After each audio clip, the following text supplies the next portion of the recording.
En su noche de bodas, el marido trajo a su amante, obligó a su esposa a arrodillarse y a presenciar su acto sexual. Una hora más tarde, la esposa les sirvió a ambos un infierno en bandeja. La noche de bodas debería haber sido el comienzo de la felicidad, pero para Iria Aldazábal, ese día fue el mismísimo infierno. Su marido, Fabián de la Torre, no solo llevó a su amante la misma noche de la boda, sino que la forzó a arrodillarse y observar cómo consumaban su traición en el lecho nupcial. Sin embargo, aquel hombre, que creía tener el derecho a la venganza, jamás imaginó que una hora después, la presa que despreciaba se transformaría en la más despiadada depredadora, infligiéndole a él y a su amante un dolor peor que la muerte. Miles de letreros de neón bordaban la noche de Madrid, creando una deslumbrante y lujosa vía láctea artificial. En la suite presidencial del Hotel Imperial de las Cortes, el más exclusivo de la ciudad, se respiraba una belleza diferente, la de los comienzos y la felicidad. Iria Aldazábal estaba sentada en silencio al borde de la cama. Sus manos descansaban delicadamente sobre el vestido de novia de seda pura, una obra de artesanía exquisita. Los bordados de hilo de plata que parecían florecer desde el bajo del vestido eran tan elegantes y altivos que parecían tener vida propia. La habitación, llena de rosas blancas y velas aromáticas, desprendía una fragancia dulce que se mezclaba en el aire. Sentía un ligero mareo, quizás por la copa de vino que había bebido sola un rato antes. Hoy era el día de su boda, el día en que se convertía oficialmente en la esposa de Fabián de la Torre. Había conocido durante 2 años y amado durante uno a aquel hombre con toda su alma y su razón. Su amor no era un fuego ardiente, sino un río constante y cálido. Él era el joven, capaz y caballeroso director del Grupo de la Torre, un hombre perfecto a los ojos de todos. Y lo más importante, siempre la había tratado con respeto y ternura. Sonrió, acariciando las sábanas de seda fría con sus largos y delgados dedos. Todo, desde la ceremonia hasta esta suite nupcial, era perfecto. Solo faltaba que Fabián regresara después de despedir a los últimos invitados para que su perfecta vida de casada comenzara oficialmente. El tiempo pasaba con una lentitud exasperante. La cera de las velas se había solidificado, el vino de la copa se había enfriado y el reloj pasó de las 11 a marcar las 12 de la noche. La espera, antes llena de felicidad, se fue disipando, dando paso a una extraña inquietud que comenzaba a brotar. Tomó su móvil para llamarle, pero lo volvió a dejar con paciencia.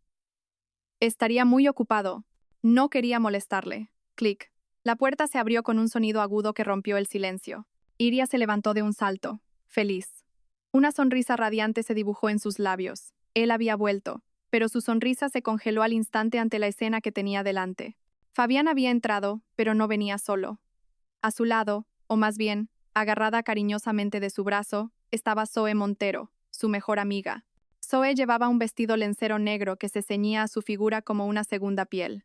Su rostro, habitualmente dulce e inocente, había desaparecido, reemplazado por una sonrisa burlona y una expresión de desprecio y triunfo dirigida a Iria. El Fabián que Iria conocía también había desaparecido.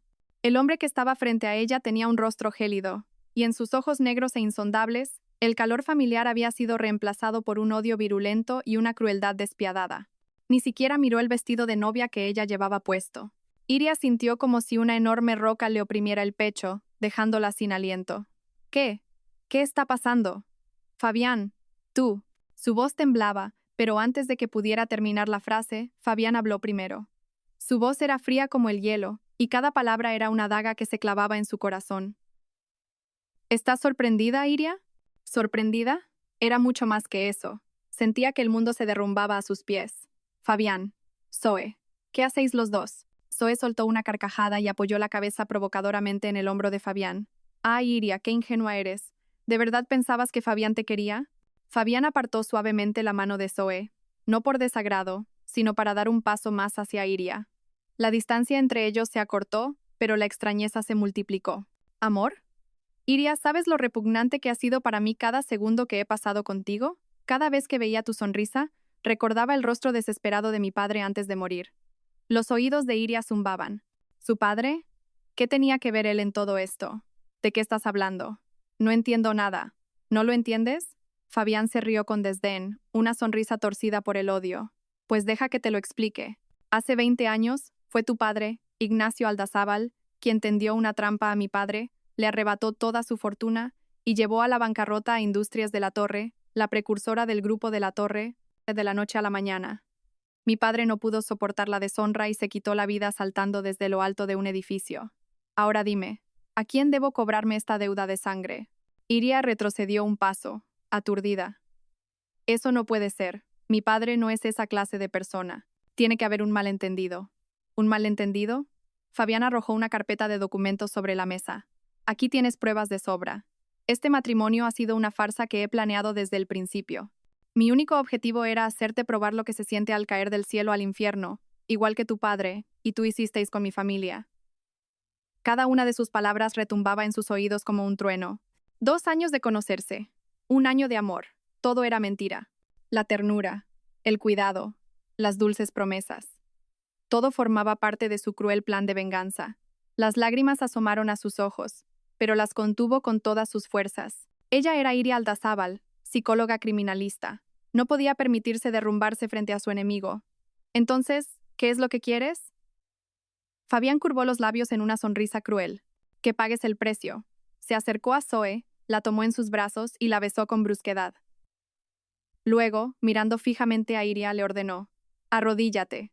Iria se quedó paralizada. Observa atentamente cómo tu marido hace el amor con otra mujer en vuestro lecho nupcial. Esta humillación era más dolorosa que 1000 puñaladas. Sintió que la sangre se le helaba en las venas. Miró alternativamente a Fabián y a una sonriente y exultante Zoe. En ese instante, todo el amor y la esperanza que albergaba en su interior se hicieron añicos y se esparcieron como ceniza. No lloró ni gritó. Sus ojos estaban aterradoramente tranquilos. Lenta, muy lentamente, se arrodilló sobre la suave alfombra de lana. Así como sus rodillas se hundían en la alfombra, su corazón se hundía en el abismo de la desesperación. Fabián y Zoe se abalanzaron sobre la cama nupcial de color carmesí. Risas, el sonido de la ropa rasgándose, murmullos lascivos resonaron en la habitación que debía ser el santuario más puro. Iria permaneció arrodillada allí, con la espalda recta. No cerró los ojos. Contempló directamente la cruda traición que se desarrollaba ante ella. El dolor en su pecho ya se había transformado en algo frío y afilado. Ya no era una novia feliz. Era una espectadora forzosa de su propia y trágica obra de teatro. Y en su mente, otro plan, uno mucho más cruel, comenzaba a tomar forma lentamente. El tiempo en la habitación parecía haberse detenido, espeso y pegajoso, impregnado de humillación y de los sonidos obscenos que provenían de la cama. Para cualquier otra mujer, aquello habría sido un infierno en la tierra, una tortura psicológica extrema. Pero Iria no se derrumbó. Seguía arrodillada, inmóvil como una estatua de piedra. Sus ojos claros observaban los dos cuerpos entrelazados en la cama, pero era como si la imagen ya no llegara a su retina. Toda su mente se había desprendido de esa dolorosa realidad. El dolor inicial pasó, dejando en su lugar una calma aterradora. Como una máquina programada con precisión, su cerebro comenzó a analizar la situación a una velocidad asombrosa. Fabián la odiaba a ella y a su familia. Había preparado este plan durante mucho tiempo. Zoe, la amiga en la que una vez confió, era una víbora. Todo era una mentira. Se había equivocado. Había confiado demasiado en la gente. El amor la había cegado y había perdido la razón. Pero el mayor error de Fabián fue subestimarla. Él solo la veía como la hija de una familia rica, una mujer frágil, ingenua y fácil de herir. No sabía que bajo esa apariencia suave se escondía una psicóloga criminalista con una capacidad de planificación estratégica sin igual. Mientras Fabián y Zoe se deleitaban en el placer de su venganza, no se percataron en absoluto de los movimientos de la mujer arrodillada en el suelo. La mano derecha de Iria, que colgaba a su lado, se movió ligeramente. Sus dedos largos y delgados se deslizaron dentro del pequeño bolso de seda que había dejado a su lado. Lenta y silenciosamente, sacó su teléfono móvil. La pantalla se iluminó, proyectando una luz fría sobre un lado de su rostro inexpresivo. Sus dedos se deslizaron por la pantalla, abriendo una aplicación de mensajería cifrada. En la bandeja de borradores ya había un mensaje redactado. El destinatario estaba preestablecido con un ID especial y encriptado. El contenido del mensaje era una sola línea. No dudó. No había ninguna emoción en su rostro. Su dedo pulsó con firmeza el botón de enviar. Mensaje enviado. Plan B activado. Guardó el teléfono en el bolso en silencio y continuó con su actuación de víctima desdichada, soportando la humillación con la espalda recta. 1 hora. Les concedió exactamente 1 hora para disfrutar de su efímera victoria. El tiempo transcurría pesadamente. Cada segundo era una tortura, pero Iria ya no sentía nada. Estaba en una cuenta atrás. 50 minutos, 40, 10, 5. En el instante en que el minutero del reloj de pared pasó el número 12, señalando que había transcurrido exactamente una hora desde que Fabián entró en la habitación, un agudo sonido estalló de repente. Bip, bip, bip.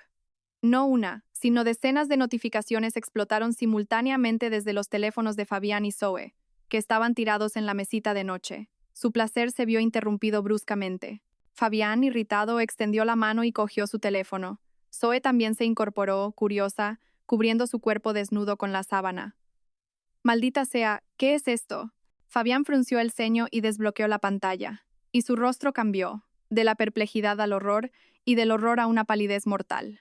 Zoe, al ver su expresión, se apresuró a coger su propio teléfono. Soltó un grito. Su hermoso rostro se contrajo por el pánico.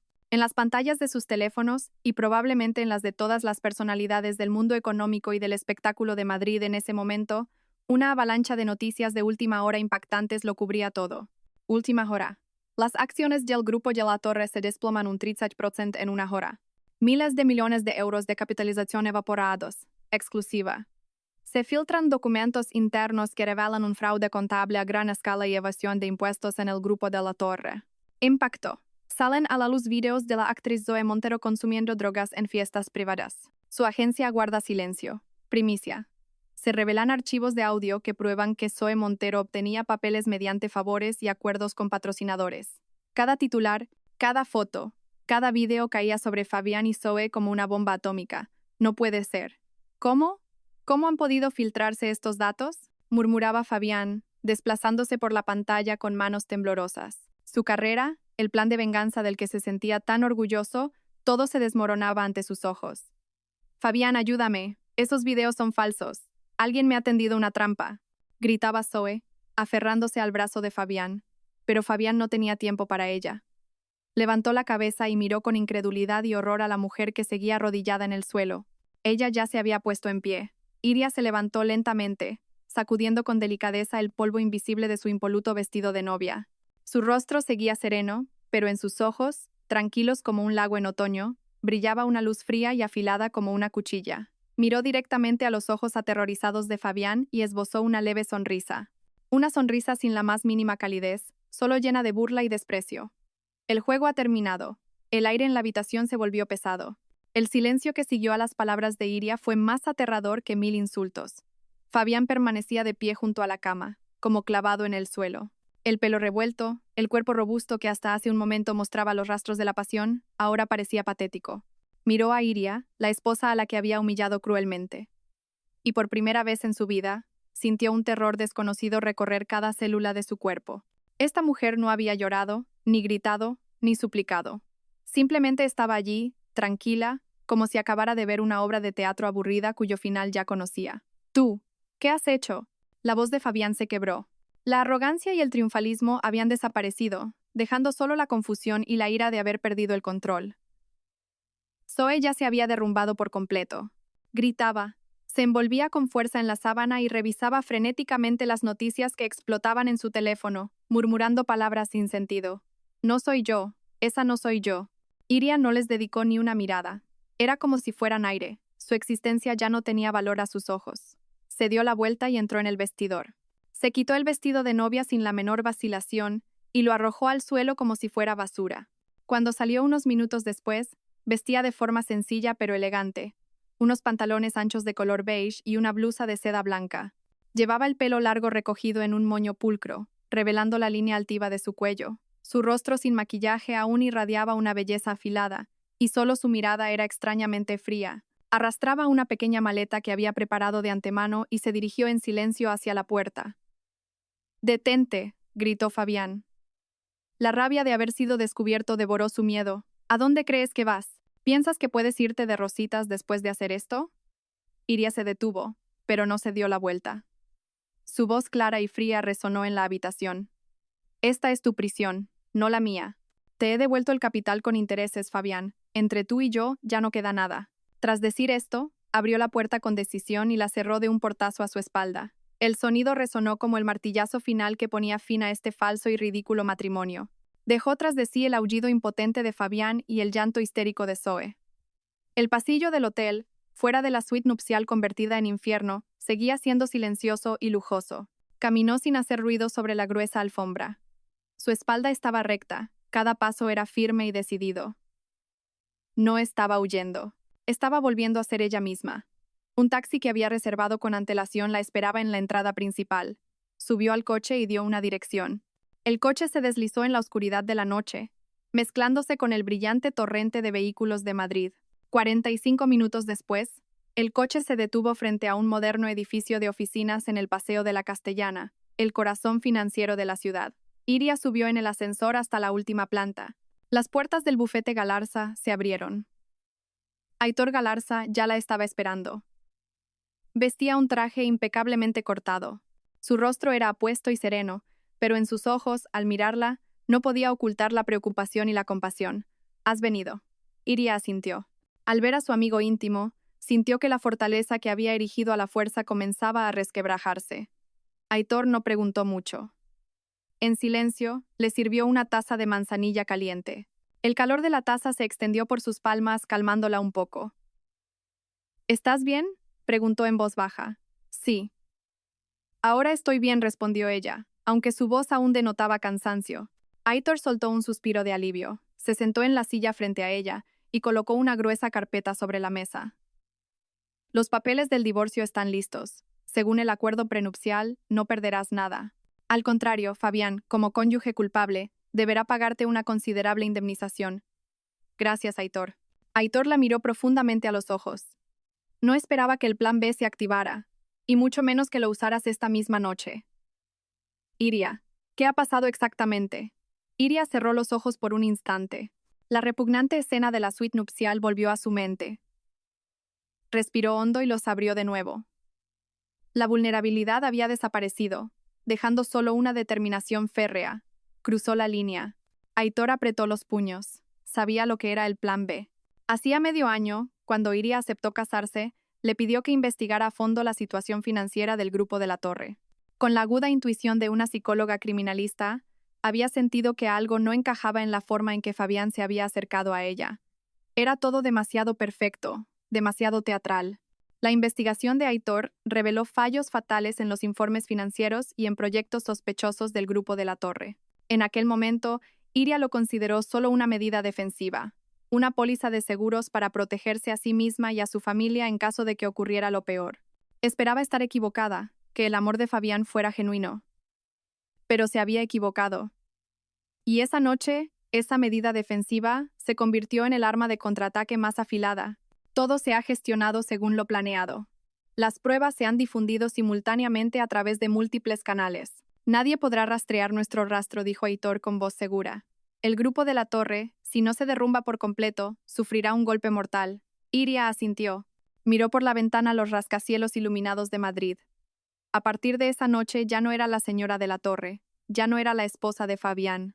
Era simplemente Irialda Zabal, una mujer que acababa de salir de las cenizas de la traición, lista para quemar a cualquiera que intentara hacerle daño. La suite presidencial del Hotel Imperial de las Cortes se había transformado del cielo al infierno. Fabián deambulaba por la habitación como una bestia herida. Había destrozado su propio teléfono, pero las notificaciones seguían sonando sin cesar en el de Zoe.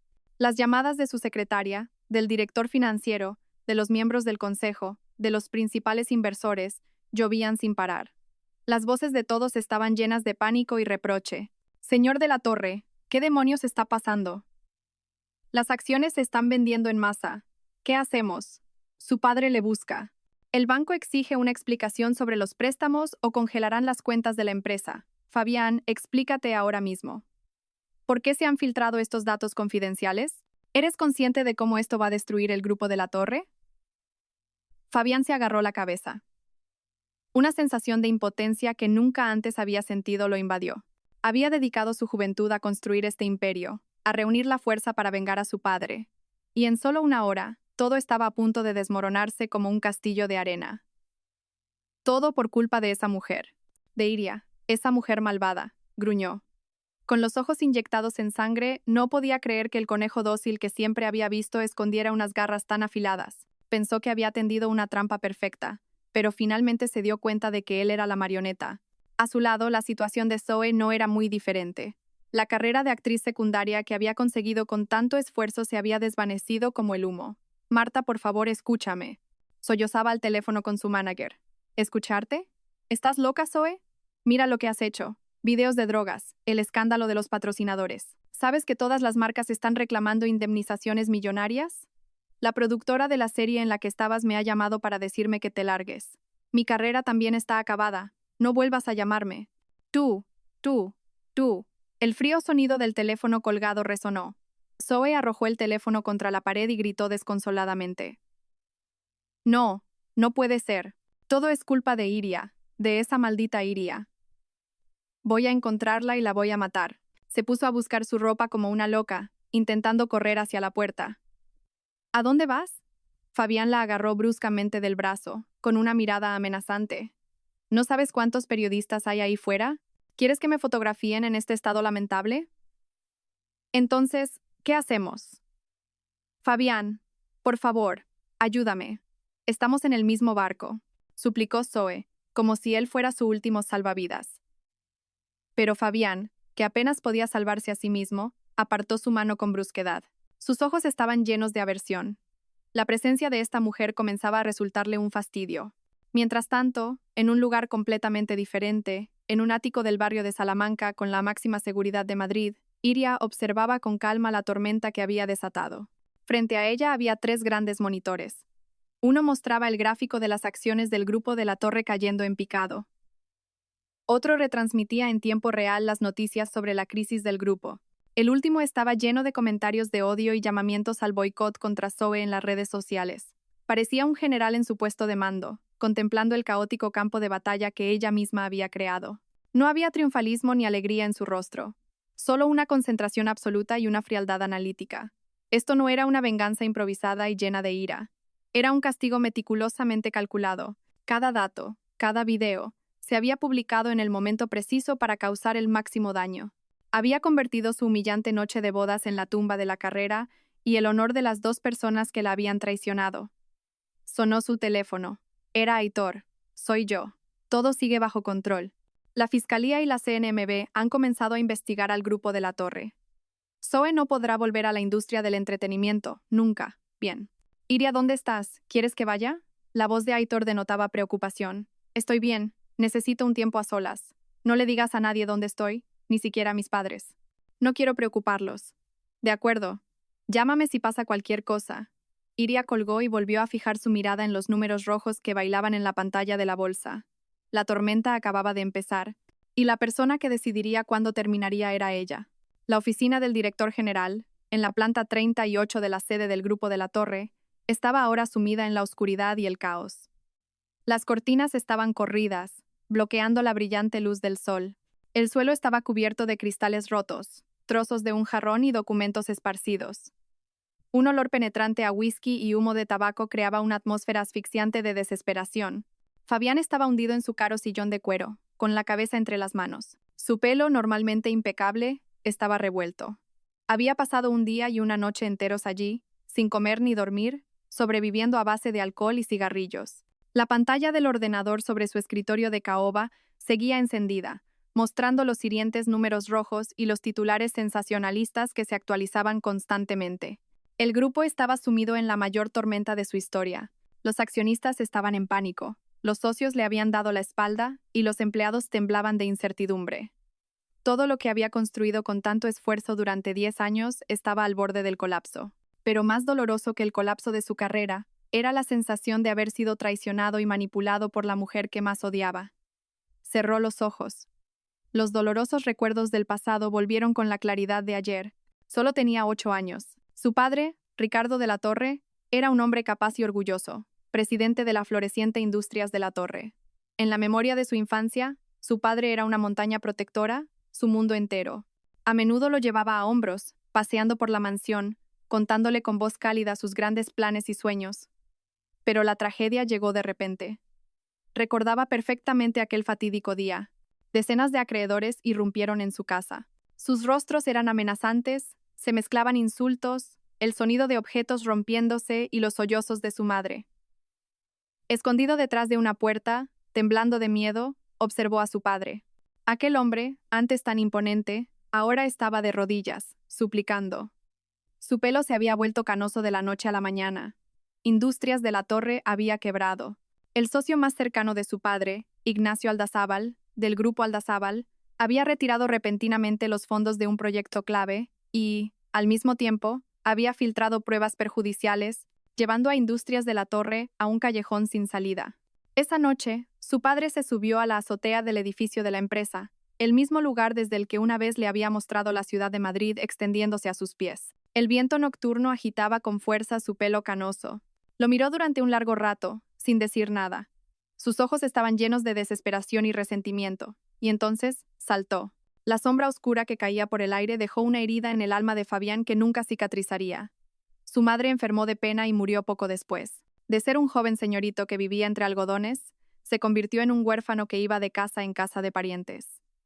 El odio comenzó a germinar entonces. Juró que algún día se lo devolvería a la familia Aldazábal, 100, 1000 veces. Estudió y trabajó como un loco. Mientras se abría paso apareció Zoe Montero. Era compañera de universidad de Iria, con una apariencia pura e inocente. Siempre estuvo a su lado, consolándole y animándole. Y sin que él se diera cuenta, avivó aún más el odio en su corazón. Una vez, le mostró una foto de un lujoso viaje a Europa que había hecho con Iria y suspiró. Fabián, Iria parece tan feliz. Dice que su padre se lo regaló por sus buenas notas. Dicen que el coste de este viaje equivale a la fortuna de una familia normal. Sí, si no le hubiera pasado aquello al señor de la Torre, tú también estarías viviendo así. Otra vez, accidentalmente, dejó una carpeta en su escritorio. Dentro había una copia de un antiguo contrato entre Industrias de la Torre y el grupo Aldazábal, con las cláusulas desfavorables hábilmente rodeadas. Lo siento, no fue a propósito. Son papeles viejos de mi padre. Él trabajó para el señor de la Torre hace años. Solo quería saber más sobre lo que pasó para poder consolarte, Fabián. Poco a poco, Zoe añadió leña al fuego de su odio, convirtiéndolo en una hoguera que consumió toda su razón. Se convenció de que Ignacio Aldazábal era el culpable y de que su hija, Iria, también disfrutaba de su felicidad sobre el sufrimiento de su familia. Así que se acercó a ella. Tejió una red de amor perfecta con su apariencia de caballero, su exitosa carrera y una falsa ternura. Quería que ella se enamorara profundamente de él, que confiara en él ciegamente. Y en su noche de bodas, le daría el golpe mortal, arrastrándola al infierno. Pero se había equivocado. Fabián abrió los ojos. Miró al vacío con los ojos inyectados en sangre. Lo había calculado todo, pero no había calculado el contraataque de Iria. La había convertido en su enemiga, y solo entonces se dio cuenta de que ese enemigo era mucho más temible e impredecible de lo que había imaginado. Tras pasar un día y una noche sumido en el alcohol y el caos, Fabián finalmente se levantó. No podía derrumbarse así. El colapso del grupo de la Torre era temporal. Todavía había una oportunidad de recuperarse. Pero antes, tenía que encontrar a esa mujer. Enfrentarse a ella, descubrir cómo demonios había hecho algo así. Entró en el baño, dejó que el agua fría le despejara la mente. Se afeitó, se puso ropa limpia, intentando recuperar la apariencia del arrogante director del grupo de la Torre. Salió de la empresa y condujo como un loco por Madrid. Sabía que Iria no habría vuelto a casa de sus padres, no querría preocuparlos. Tampoco iría directamente a ver a Aitor Galarza. Era demasiado inteligente para eso. Pero Fabián tampoco era estúpido. Después de un año de amor conocía algunos de sus hábitos. Movilizó todos sus contactos. Rastreó todas las transacciones de sus tarjetas de crédito, sus registros de llamadas, y, finalmente, encontró un ático de lujo, alquilado bajo un nombre falso pero pagado desde una cuenta offshore vinculada a Aitor Galarza. Un Maserati negro se detuvo frente al lujoso complejo de apartamentos. Fabián usó su identidad para pasar la seguridad fácilmente. Se paró frente a la puerta del ático y, en lugar de llamar, usó una llave maestra que había conseguido a través de sus contactos para abrir la puerta. La puerta se abrió en silencio. Dentro, Iria estaba sentada en el sofá, revisando unos documentos en una tablet. Llevaba ropa cómoda de estar en casa, y su largo pelo caía naturalmente sobre sus hombros. Al oír abrirse la puerta, levantó la cabeza lentamente. No había sorpresa en sus ojos. Era como si ya supiera que él vendría. Su calma hizo que la ira que Fabián había reprimido a la fuerza volviera a hervir. Entró a grandes zancadas, cerró la puerta de un portazo y se plantó frente a ella, con los puños apretados. Iria, ¿cómo has podido ser tan cruel? Iria dejó la tablet sobre la mesa y levantó la cabeza para mirarle fijamente. Sus ojos eran claros, pero no había odio ni miedo, solo una fría distancia. ¿Cruel? Fabián, comparado con lo que me hiciste esa noche, esto no es nada. Fabián apretó los dientes. Eso fue el precio que tu padre tuvo que pagar por lo que le hizo a mi familia. Ah, sí. Ella curvó los labios en una sonrisa burlona. ¿Y en qué te basas para sentenciar a mi padre como culpable? ¿En unos cuantos trozos de papel de origen dudoso que te dio Zoe Montero? Fabián, eres el director de un gran grupo empresarial, pero estás tan ciego por la emoción y el odio que no puedes distinguir la verdad de la mentira. Das pena. ¿Cómo te atreves? La ira de Fabián llegó a su punto álgido. Pero antes de que pudiera hacer nada, Iria se levantó y se enfrentó a él. La distancia entre ellos era de menos de un palmo. Déjame que te lo diga claro. El colapso del grupo de la Torre hoy no es por mi culpa, sino por las lagunas en tu propia gestión. Por tu codicia y por los métodos sucios que usaste para construir tu supuesto imperio. Evasión de impuestos, fraude contable, uso de materiales de mala calidad. Todo es verdad, ¿no? Yo solo he ayudado a que esas verdades salgan a la luz. Deberías agradecérmelo. Cada una de sus palabras era una cuchillada a su orgullo. Sí, todo lo que decía era verdad. Para hacer crecer el grupo de la Torre lo más rápido posible y obtener el poder para vengarse, había recurrido a todo tipo de métodos. Había cavado su propia tumba, e Iria simplemente lo había empujado. Él la miró profundamente a los ojos, buscando cualquier rastro de emoción familiar, de vulnerabilidad, de amor residual, pero no encontró nada, solo una fría certeza. Iria retrocedió un paso, manteniendo una distancia segura. La humillación que me diste esa noche te la he devuelto multiplicada por 100 en tu carrera. Fabián, estamos en paz. Tras decir esto, se dirigió a la puerta y la abrió. Por favor, vete. A partir de ahora, no hay ninguna relación entre nosotros. Mi abogado te enviará los papeles del divorcio pronto. Fabián se quedó paralizado en medio del salón. Había venido a ajustar cuentas, pero acabó siendo expulsado como un perdedor. No se atrevió a mirarla al cruzar el umbral. La puerta se cerró a su espalda, y una vez más, fue expulsado de su mundo. Días después, Madrid seguía conmocionada por las réplicas del terremoto del caso de la Torre. El grupo había sufrido un golpe mortal y apenas se mantenía a flote, pero las pérdidas financieras y el daño a su reputación eran incalculables. Fabián desapareció de la vista pública, aparentemente dedicando todos sus esfuerzos a gestionar el caos. En el ático, Iria fue recuperando gradualmente el ritmo de su vida. Ya no seguía las noticias frenéticamente. La ira y el dolor iniciales se habían calmado, dejando paso al análisis frío y la razón de la psicóloga criminalista. Estaba sentada en la alfombra del salón. Frente a ella había una gran pizarra blanca, en la que había dibujado un complejo diagrama de las relaciones entre las familias de la Torre y Aldazábal. Varios eventos, líneas de tiempo y personas relacionadas estaban conectados con flechas. La venganza de Fabián era cruel, pero tenía su propia lógica. Él creía que su padre había sido perjudicado por el de ella. Pero Iria conocía a su padre mejor que nadie. Ignacio Aldazábal era un hombre de negocios de principios. Por muy feroz que fuera la competencia, nunca usaría métodos tan viles como para llevar a alguien a la muerte. Tenía que haber algo más. Sonó el timbre. Al mirar la pantalla de seguridad, vio que era Aitor. Al abrir la puerta, él entró con unas bolsas de comida y una gruesa carpeta de documentos. Su apuesto rostro parecía un poco cansado, pero su mirada seguía siendo brillante y concentrada. Aún no has comido, ¿verdad? Dejó la comida en la mesa. He vuelto a investigar todo el caso de la quiebra de Industrias de la Torre. Iria dejó la comida a un lado y cogió la carpeta. ¿Has encontrado algo nuevo? Aitor se sentó frente a ella y dijo con voz tranquila: hay algo muy extraño. La prueba más importante que tiene Fabián, la que le hizo creer que tu padre tendió una trampa al suyo, eran unas grabaciones y varios correos electrónicos. Le pedí a un experto técnico que volviera a analizar los archivos originales que el equipo de Fabián proporcionó a los medios en su momento. Hizo una pausa y abrió una página con un complejo gráfico de análisis. La grabación de audio, aunque muy sofisticada, tiene rastros de edición. Se han eliminado algunas frases, cambiando por completo el contexto general de la conversación. Y los correos electrónicos tienen un problema con la marca de tiempo digital. Parece que se crearon después de que ocurrieran los hechos y luego se manipuló la fecha para que parecieran creíbles. Iria contuvo la respiración, apretando los dedos sobre el documento. En otras palabras, las pruebas fueron manipuladas. No completamente manipuladas, explicó Aitor. Es como un cuadro falsificado. El falsificador no pintó un cuadro completamente nuevo, sino que tomó uno real y añadió o eliminó sutilmente algunos detalles para cambiar todo el significado. Esta técnica es mucho más sofisticada que una falsificación completa, porque hace que sea muy difícil de detectar para el espectador. Un escalofrío le recorrió la espalda. Si las pruebas fueron manipuladas, significa que hay un tercero detrás de todo esto. Alguien que no solo quería que la familia de la Torre cayera, sino que también quería culpar a nuestra familia. Quería que ambas familias se odiaran. Exacto, asintió Aitor admirando su agudeza. La pregunta es, ¿quién? Iria se levantó y se acercó a la pizarra. Cogió un rotulador y rodeó un nombre en el diagrama. Fabián estaba tan ciego por el odio que no habría tenido la calma para crear pruebas tan sofisticadas. Él solo fue un peón.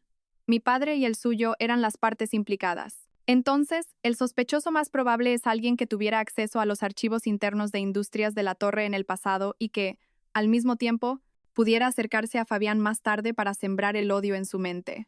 Su mirada se volvió afilada como una cuchilla. Tiene que ser alguien que tanto Fabián como yo conocemos. Alguien que siempre ha parecido inofensivo, pero que es capaz de clavar el cuchillo más cruel. Escribió 2 palabras junto al nombre que había rodeado. Aitor siguió la punta de su rotulador frunciendo ligeramente el ceño. Zoe Montero. Iria dejó el rotulador y dijo con una voz helada. La subestimé. La envidia de una mujer, combinada con la ambición, puede crear un demonio más aterrador que cualquier otra cosa. Parecía que esta obra de teatro aún no había terminado. Una niebla más densa, que ocultaba una conspiración más terrible, comenzaba a disiparse lentamente, e Iria sabía que ella era la persona que debía rasgar esa niebla. Zoe Montero estaba viviendo los peores días de su vida. Después de esa terrible noche, Fabián la había abandonado sin piedad.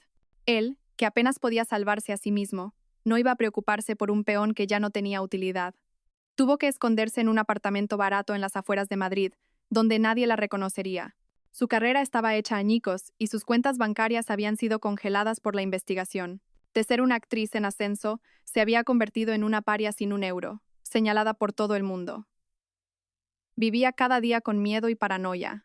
No se atrevía a salir ni a contestar llamadas de números desconocidos. Solo se conectaba a Internet desde cibercafés para leer los insultos dirigidos a ella, temblando ante la idea de que la policía pudiera aparecer en cualquier momento. Odiaba a Iria hasta la médula, pero también le tenía un miedo atroz. El contraataque decidido y cruel de Iria había superado por completo sus expectativas. Mientras Zoe estaba sumida en el estrés y la desesperación, un pequeño artículo en un blog de cotilleos captó su atención. Según fuentes internas, el equipo de Iria Aldazábal todavía tiene en su poder una prueba mortal relacionada con Zoe Montero. Se rumorea que esta prueba no solo está relacionada con su vida privada, sino también con un grave delito económico, que, de salir a la luz, podría llevar a Zoe a la cárcel. El corazón de Zoe pareció detenerse. Cárcel. Esas 2 palabras fueron como un martillazo en sus nervios ya debilitados. Un escándalo privado solo mancharía su reputación, pero si se trataba de la ley, su vida estaría completamente acabada. No, no puede ser. Lo manejé todo perfectamente. ¿Cómo pude dejar rastro? ¿O Iria solo está fanfarroneando para asustarme? Pero no se atrevía a arriesgarse. La aterradora imagen de Iria esa noche se había convertido en un trauma psicológico para ella. El miedo venció a la razón. Zoe pensó que no podía quedarse de brazos cruzados esperando su fin. Tenía que hacer algo. Tenía que encontrar a Iria y averiguar qué era lo que tenía en sus manos. Tras dudar varios días, finalmente reunió el valor y llamó al antiguo número de Iria desde una cabina telefónica, rezando para que no lo hubiera cambiado. Después de 3 tonos, alguien contestó. ¿Diga? La voz clara y serena que sonó al otro lado del auricular hizo que Zoe se sobresaltara. Era Iria. Zoe respiró hondo, intentando calmarse. Soy yo, Zoe. Hubo unos segundos de silencio al otro lado de la línea. Luego, se escuchó una ligera risa. Una risa fría que le heló la sangre. Vaya, pensaba que estarías ocupada evitando la justicia. Pero veo que tienes tiempo para llamarme. Iria, maldita zorra. Después de arruinarme así, ¿qué más quieres? La voz de Zoe se agudizó. El miedo se transformó en ira. ¿Qué quiero yo? Dijo Iria lentamente, con claridad. Solo quiero que se haga justicia para los inocentes. Zoe, ¿entiendes lo que quiero decir? El corazón de Zoe dio un vuelco. Lo sabe. Iria ha descubierto algo. Tú, ¿tienes alguna prueba? No acuses a la gente sin fundamento, gritó Zoe, pero su voz ya temblaba. Lo que yo tenga en mis manos no es importante. Lo importante es lo que tú has hecho. No se puede tapar el sol con un dedo, ¿verdad? La firmeza de Iria hizo que Zoe cambiara de táctica al instante. Empezó a sollozar. Iria, éramos las mejores amigas, ¿recuerdas? Sí, me equivoqué. Te pido perdón por todo. Por favor, ¿no puedes perdonarme solo por esta vez? Te daré todo el dinero que quieras, todo lo que tengo, pero por favor, no saques a la luz esa prueba. Iria mantuvo su tono sereno. Zoe, hay cosas que el dinero no puede arreglar. Ve preparándote. Tras decir esto, Iria colgó con decisión. Zoe se derrumbó en el suelo. El teléfono se le cayó de la mano. Un pánico extremo se apoderó de ella. La trampa estaba tendida y la presa había mordido el anzuelo perfectamente. La reacción de Zoe era una admisión indirecta de que escondía un secreto aún mayor. En el ático, Iria dejó el teléfono sobre la mesa. La llamada acababa de ser grabada. No había emoción en su rostro, pero en su mente, las piezas de la verdad comenzaban a encajar lentamente en un cuadro completo. Tras la provocadora llamada de Iria, Zoe cayó en un estado de pánico extremo. No comía, no dormía, y la palabra cárcel no se le iba de la cabeza. El miedo, como una bestia salvaje, fue devorando poco a poco lo que le quedaba de razón. Pensó que no podía quedarse de brazos cruzados esperando su fin. 2 días después, recibió un mensaje de texto de un número desconocido. Mañana a las 3 de la tarde. Tetería El Jardín Sereno, Salón Grulla Blanca. Ven sola. No había remitente, pero Zoe sabía quién era. Iría. Tenía miedo, pero esta era su única oportunidad. Tenía que ir. Tenía que enfrentarla y averiguar cuál era la última carta que Iria tenía en la mano. Al día siguiente, Zoe, con el rostro cubierto por un sombrero, gafas de sol y una mascarilla, y vestida de forma discreta, cogió un taxi hacia la tetería. Era un lugar de lujo, famoso por su privacidad y tranquilidad, frecuentado principalmente por la alta sociedad. Un empleado la guió hasta el salón Grulla Blanca. Al abrirse la puerta de madera, apareció un espacio de estilo zen con un tenue aroma a sándalo. Iria ya estaba sentada frente a un juego de té, preparándolo con calma. Llevaba un vestido de estilo oriental modernizado de color jade, con el pelo recogido en un moño bajo y unos suaves mechones cayendo sobre su rostro sereno. Parecía más una dama disfrutando de una tarde tranquila que alguien que acababa de pasar por un matrimonio terrible. Su calma amplificó la ansiedad de Zoe. ¿Has venido? Siéntate, dijo Iria con indiferencia, sin levantar la vista. Zoe se sentó en la silla de enfrente. Debajo de la mesa, sus manos se apretaban con fuerza. ¿Para qué me has llamado? Iria llenó una taza de té caliente y la deslizó hacia Zoe. Un claro aroma a jazmín se elevó con el vapor. Fuimos las mejores amigas, ¿no? ¿Qué hay de extraño en invitarte a una taza de té? ¿Amigas? Se burló Zoe, con la voz afilada. ¿Cómo te atreves a decir esa palabra? Has arruinado mi vida. ¿Ah, sí? Iria finalmente levantó la cabeza. Sus ojos claros miraron directamente a Zoe. No había ira en ellos, sino un atisbo de compasión. ¿Y mi vida? ¿Mi matrimonio? ¿Mi honor? ¿Mi confianza? ¿Quién arruinó eso, Zoe? Zoe se quedó sin palabras. Al darse cuenta de que estaba en desventaja, cambió a un tono más suave. Iria, eso fue cosa de Fabián. Yo también soy una víctima. Me amenazó. Dijo que no me daría ningún papel si no le ayudaba. No tuve elección. ¿No tuviste elección? Iria bebió un sorbo de té con elegancia. Entonces, ¿las cosas que le dijiste a Fabián para ponerlo en mi contra y en contra de mi familia? ¿Los documentos manipulados que le mostraste por error? ¿Todo eso también fue porque no tuviste elección? El rostro de Zoe se puso blanco como el papel. ¿Qué? ¿Qué tonterías estás diciendo? No sé nada de eso. Iria dejó la taza. La porcelana golpeó la mesa de madera con un sonido claro, pero el corazón de Zoe latía con fuerza. Zoe, soy psicóloga. Tus torpes mentiras no pueden engañarme. Fuiste demasiado codiciosa, demasiado envidiosa. Envidiaste mi posición, todo lo que tenía.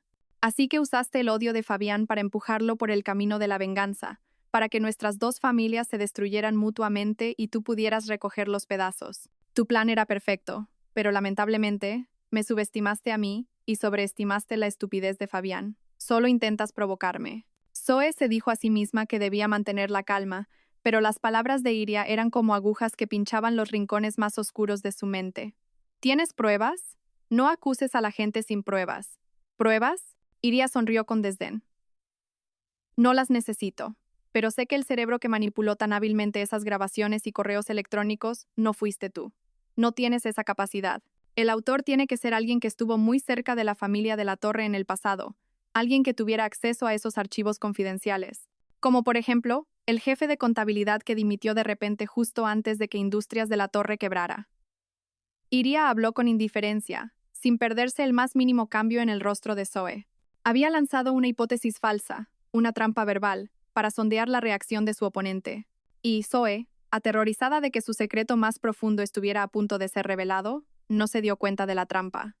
Replicó instintivamente: ¿Qué jefe de contabilidad? ¿Qué sabe ese viejo? El contrato de transferencia de tierras no tuvo nada que ver con él. En el momento en que soltó esas palabras, Zoe se dio cuenta de su error. Su rostro se volvió pálido como un papel. Se tapó la boca con la mano a toda prisa, con los ojos abiertos de par en par por el pánico. El contrato de transferencia de tierras, repitió Iria, inclinando ligeramente la cabeza. Una sonrisa de victoria se dibujó en sus labios. En ninguna parte de los registros del caso antiguo había información sobre un contrato de transferencia de tierras. Gracias por la información, Zoe. Iria se levantó. Ya no miró a la mujer que se había quedado congelada en su silla. Sacó unos billetes de su cartera y los dejó sobre la mesa. Este te lo pago yo. Considéralo el último adiós a nuestra amistad muerta. Tras decir esto, se dio la vuelta y se fue. Sola en la habitación, Zoe se dio cuenta de que había caído en su propia trampa, sumida en un silencio aterrador y una desesperación extrema. En la oficina del director general del Grupo de la Torre, Fabián estaba absorto en su trabajo. Durante los últimos días, había celebrado reuniones consecutivas para elaborar un plan de crisis y tranquilizar a los inversores. Gracias a su determinación y a sus contactos, la caída en picado del grupo se había detenido por el momento. Pero su mente no estaba en calma. La imagen de Iria durante su último encuentro, su actitud cruelmente serena y sus palabras afiladas como cuchillas, lo atormentaban constantemente. Das pena. Esa frase era como una espina clavada en su orgullo. Por primera vez en 10 años, empezó a dudar. A dudar del propio odio que siempre había considerado una verdad y el motor de su vida. Cuando se calmó y se alejó de la ira, empezó a notar puntos irracionales en el comportamiento de Zoe que antes había ignorado por completo. Tal como dijo Iria, Zoe siempre había mostrado un interés excesivo en su riqueza. Cuando estalló el escándalo, lo primero que hizo no fue apoyarle en la dificultad, sino llorar y exigirle cómo iba a compensarla por la pérdida de su carrera. El amor que le había mostrado parecía estar siempre ligado a beneficios materiales, y las pruebas que le había proporcionado, ahora que lo pensaba, eran demasiado perfectas. Todo apuntaba tan claramente a Ignacio Aldazábal como si estuviera prediseñado para que él lo creyera. ¿Cómo pudo una estudiante universitaria de arte dramático conseguir tan fácilmente documentos empresariales sensibles de hace 20 años? La excusa de que eran papeles viejos de su padre ahora le sonaba ridícula. Una vez que la duda echó raíces, creció rápidamente hasta convertirse en un árbol gigante. Fabián no era de los que se quedan sentados especulando. Llamó a su equipo de ciberseguridad de mayor confianza. Quiero que investiguéis de nuevo todos los archivos, correos y grabaciones relacionados con el caso de Industrias de la Torre que recibí de Zoe Montero. No os fijéis en el contenido. Analizad los datos originales, cualquier rastro digital, la más mínima traza de edición. Luego hizo otra llamada, a la mejor agencia de detectives de la ciudad. Investiguen todo sobre Benjamín Montero, el padre de Zoe Montero. Su pasado, su trabajo en Industrias de la Torre, los motivos de su dimisión y su situación financiera después de la quiebra de la empresa. Quiero un informe detallado en 24 horas. Tras colgar, Fabián se recostó en su silla. Un cansancio sin precedentes lo invadió. Tenía miedo. Miedo de que la verdad que estaba a punto de descubrir fuera más cruel que el colapso del Grupo de la Torre. Miedo de enfrentarse al hecho de que el odio por el que había vivido toda su vida era una mentira y de que había herido a la única mujer inocente de la historia. Casi un día después, llegó la primera llamada. Señor de la Torre, tenemos los resultados del análisis. La voz del jefe de seguridad era grave. Las marcas de tiempo de los archivos de correo electrónico fueron definitivamente manipuladas. El análisis de metadatos revela que fueron creados hace unos 5 años, no 20. La grabación de audio también ha sido editada en varias secciones, y las frecuencias de sonido en los puntos de empalme no coinciden. Es un trabajo de falsificación muy profesional. El corazón de Fabián se hundió. Antes de que pudiera colgar y procesar la información, el teléfono volvió a sonar. Esta vez, era la agencia de detectives. Señor de la Torre, tenemos la información sobre Benjamín Montero. Habla, dijo con la voz seca.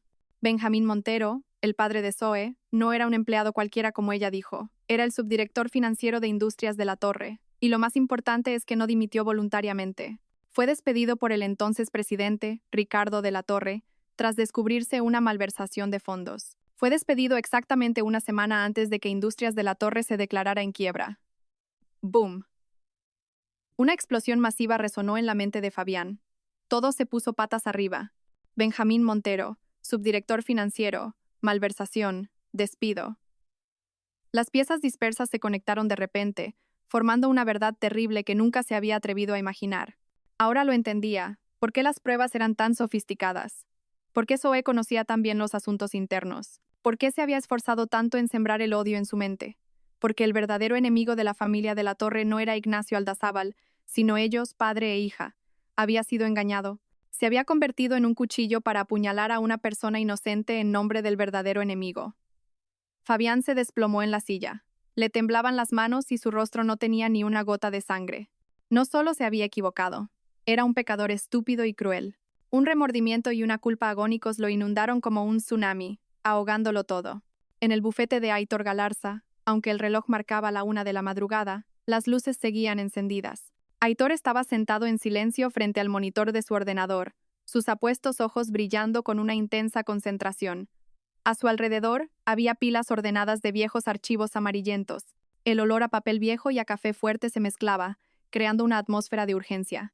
La pista que Iria había obtenido de Zoe, el contrato de transferencia de tierras, había abierto una dirección de investigación completamente nueva.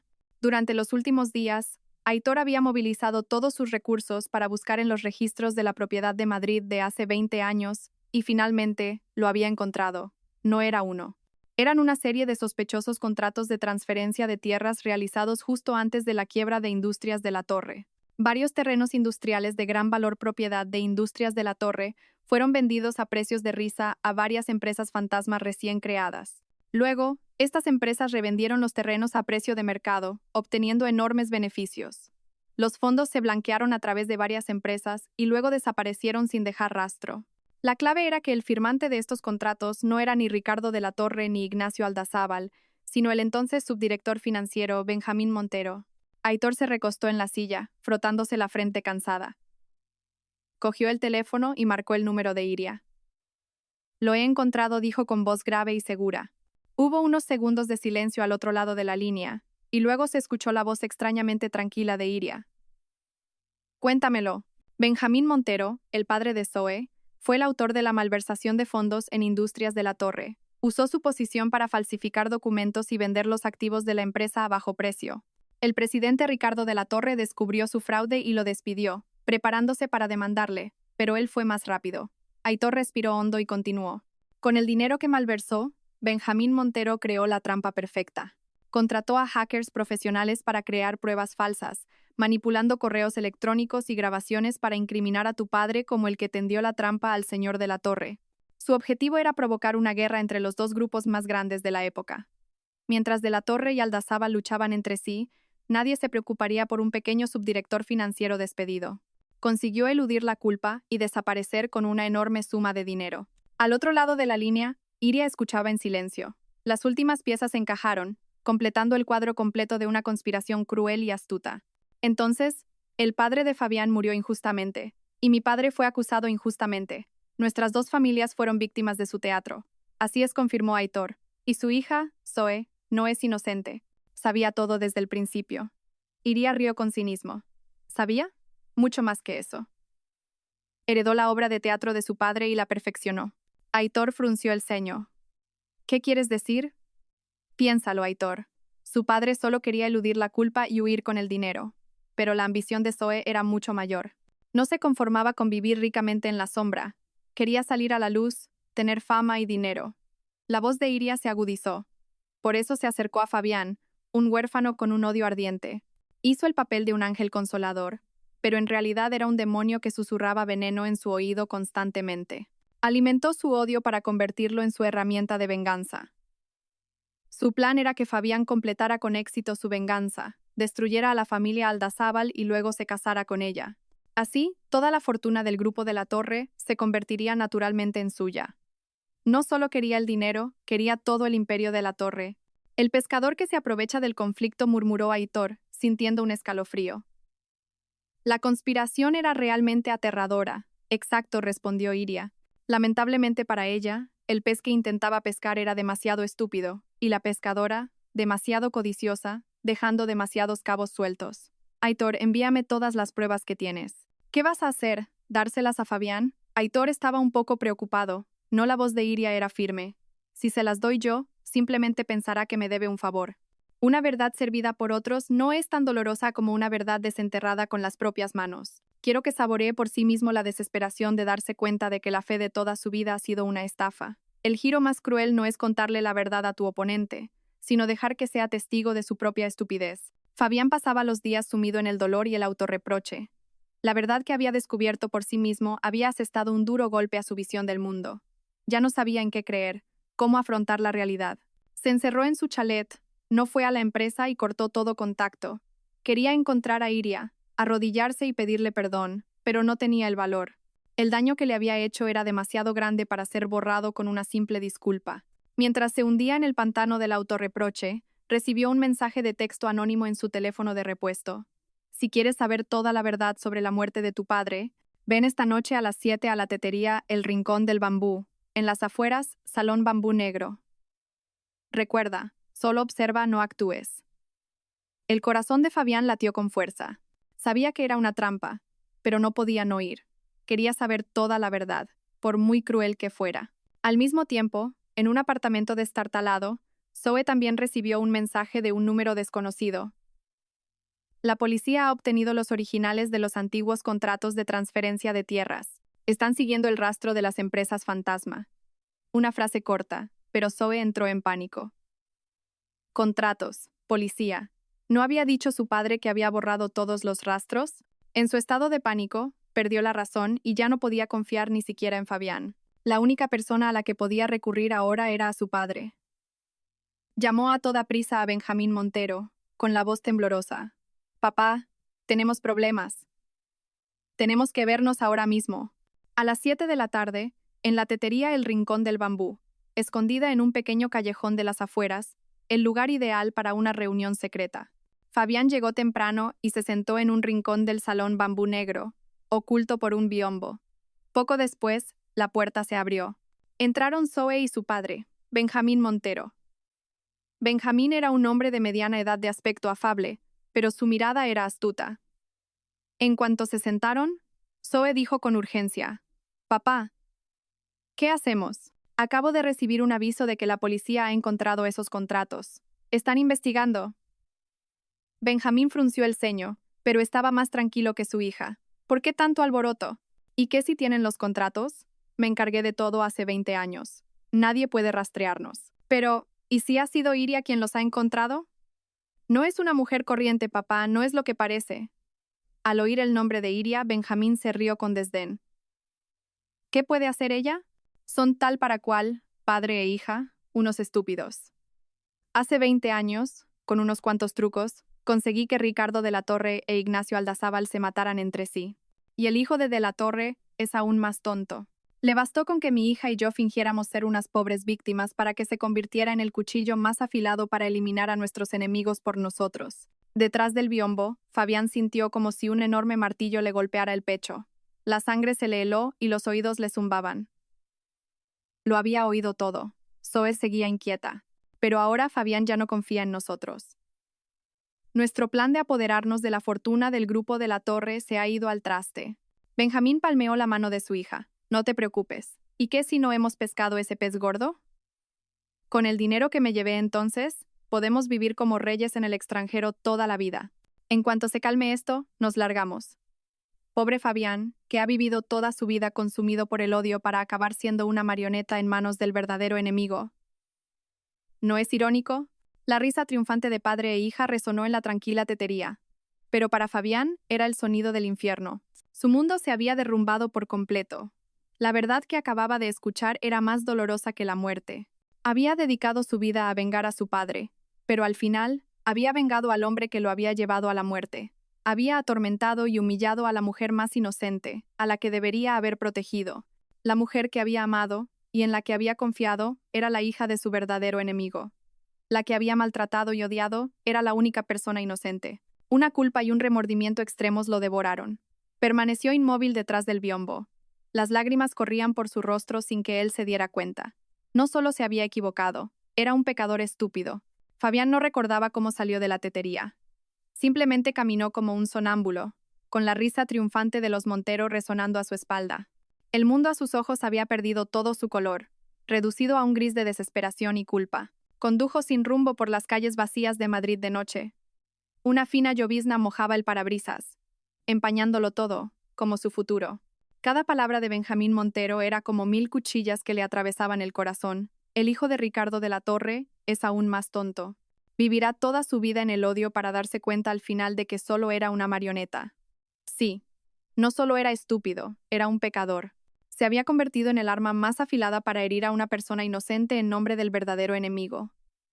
Había arruinado con sus propias manos la vida de la mujer a la que debería haber cuidado toda su vida. Iria. Ahora, cada vez que pensaba en ese nombre, sentía un dolor que le oprimía el corazón. Recordó su noche de bodas, el rostro aterradoramente tranquilo de ella cuando la obligó a arrodillarse. La había humillado, había pisoteado su honor y su amor de la manera más cruel. No podía seguir así. El coche giró bruscamente y aceleró a través de la lluvia cada vez más intensa. Tenía que encontrarla, decirle la verdad y, aunque sabía que no lo merecía, pedirle perdón. El coche se detuvo frente al lujoso complejo de apartamentos. Ya no tenía derecho a usar la llave maestra. Se quedó bajo la lluvia torrencial, mirando la única ventana iluminada en el piso del ático. Sacó su teléfono y, con manos temblorosas, marcó su número. Después de varios tonos, alguien contestó. ¿Qué ocurre? La voz de Iria seguía siendo fría y distante. Estoy abajo de tu casa, dijo Fabián con dificultad, con la voz ahogada por la lluvia y las lágrimas. Tengo que hablar contigo. Tú y yo no tenemos nada de qué hablar. Iria, por favor. Solo esta vez te lo ruego. Hubo silencio al otro lado de la línea, y unos segundos después, el tono de llamada cortada. Había colgado. Fabián se quedó bajo la lluvia, aturdido. El agua fría empapaba su cuerpo, pero no era tan fría como la desesperación de su corazón. No se fue. Se quedó allí como una estatua penitente, soportando el viento y la lluvia. Cuando habían pasado 2 horas, la puerta principal del edificio finalmente se abrió. Era Iria. Llevaba una gabardina larga y sostenía un paraguas. No se acercó a él, se quedó bajo el alero, observando en silencio su lamentable estado. No lo invitó a entrar, no le ofreció ni un ápice de calidez. ¿Qué ocurre? Habla. No tengo tiempo. Fabián se tambaleó hacia ella, deteniéndose a unos pasos de distancia. La lluvia corría por su rostro demacrado, mezclándose con las tardías lágrimas de arrepentimiento. La miró a los ojos, esos ojos claros que una vez amó, que su crueldad había vuelto fríos, y entonces hizo algo que nunca en su vida había imaginado hacer. El hombre arrogante, el altivo director del grupo de la torre, se arrodilló sobre el asfalto mojado. Se arrodilló ante ella. Iria, me equivoqué, dijo, levantando la cabeza, con la voz rota. Todo es culpa mía. Fui un necio, una basura. Confié en la persona equivocada, me cegué por el odio. Lo siento. Por favor, ¿puedes perdonarme? Suplicó, abyecto y desesperado. Estaba dispuesto a hacer cualquier cosa para obtener la más mínima muestra de su clemencia. Iria lo observaba en silencio. La lluvia seguía cayendo, y el sonido de las gotas sobre el paraguas ahogaba cualquier otro ruido. No tenía intención de ayudarle a levantarse. Su rostro seguía sereno, sin ninguna alteración emocional. ¿Perdón?, dijo en voz baja. Su voz era clara, pero afilada como un trozo de hielo. ¿De qué sirve mi perdón, Fabián? ¿Devolverá la vida a tu padre? ¿Borrará los 20 años de infamia que soportó el mío? Él se quedó aturdido, sin palabras. Ella lo miró directamente a sus ojos doloridos y continuó. Mi perdón no puede deshacer lo que ya se ha perdido. Las heridas que me dejaste esa noche nunca cicatrizarán. Tras decir esto, no dijo más. Se dio la vuelta y entró en el edificio, y la pesada puerta se cerró a su espalda. Dejó a Fabián solo, arrodillado bajo la lluvia fría, sumido en el abismo del remordimiento sin fondo. El perdón era un lujo demasiado grande, y él sabía que lo había perdido para siempre. 2 días después de esa noche lluviosa, Fabián recibió una llamada de Aitor Galarza. Iria quiere verte. Mañana a las 9 en mi despacho. Fabián no preguntó el motivo. Simplemente respondió. De acuerdo en voz baja y colgó. Sabía que Iria ya no querría verle por motivos personales. Esta reunión tenía sin duda otro propósito. A la mañana siguiente, llegó puntual al bufete. Se había arreglado, pero su rostro demacrado y sus ojos hundidos por el insomnio no podían ocultar su estado de agotamiento. Iria ya estaba sentada en la sala de reuniones, con Aitor a su lado. Seguía igual, hermosa, serena, pero la distancia entre ellos ahora parecía más grande que el océano. Siéntate, dijo Aitor, rompiendo el incómodo silencio. Fabián se sentó en la silla de enfrente. Sus manos, sobre la mesa, se apretaron inconscientemente. Iria, sin mirarle, deslizó una tablet hacia él. En la pantalla estaban todas las pruebas delictivas de los Montero que Aitor había recopilado. Eran mucho más detalladas y completas que las que él mismo había investigado. «¿Ya conoces la verdad, no?», preguntó ella, con un tono de negocios. «Sí», respondió Fabián con voz ronca. «Bien, entonces no perdamos el tiempo». Finalmente lo miró directamente, y con una mirada afilada, continuó. «Te he llamado hoy para proponerte un trato». ¿Un trato? Sí, los Monteros son tus enemigos, pero también son quienes incriminaron a mi familia. Nuestro objetivo es el mismo, que paguen por lo que han hecho. Hemos reunido suficientes pruebas, pero para llevarlos a juicio y asegurar una condena perfecta, necesitamos a alguien que se acerque a ellos y les haga revelar sus propios fallos. Hizo una pausa y dijo con una mirada fría, y no hay nadie más adecuado para ese papel que tú. Fabián de la Torre, el hombre al que Zoe Montero una vez amó y en el que confió. La palabra confió dolió en el corazón de Fabián. Sonrió con autodesprecio. ¿Qué tengo que hacer? Iria sacó un diminuto auricular Bluetooth y un botón con una cámara incorporada y los colocó sobre la mesa. Quiero que continúes con tu actuación. Hazle creer a Zoe que sigues en sus manos, que sigues ardiendo de odio hacia la familia Aldazábal. Acércate a ella. Finge que planeas huir con ella. Quiero que le saques información sobre dónde está escondido el dinero que malversaron y, con estos dispositivos, consigas que confiesen todos sus crímenes de viva voz. Era un plan peligroso y, para Fabián, humillante.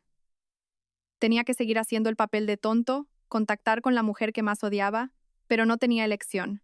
Este era el único camino para expiar, aunque fuera un poco, su culpa. Lo haré, respondió sin la menor vacilación.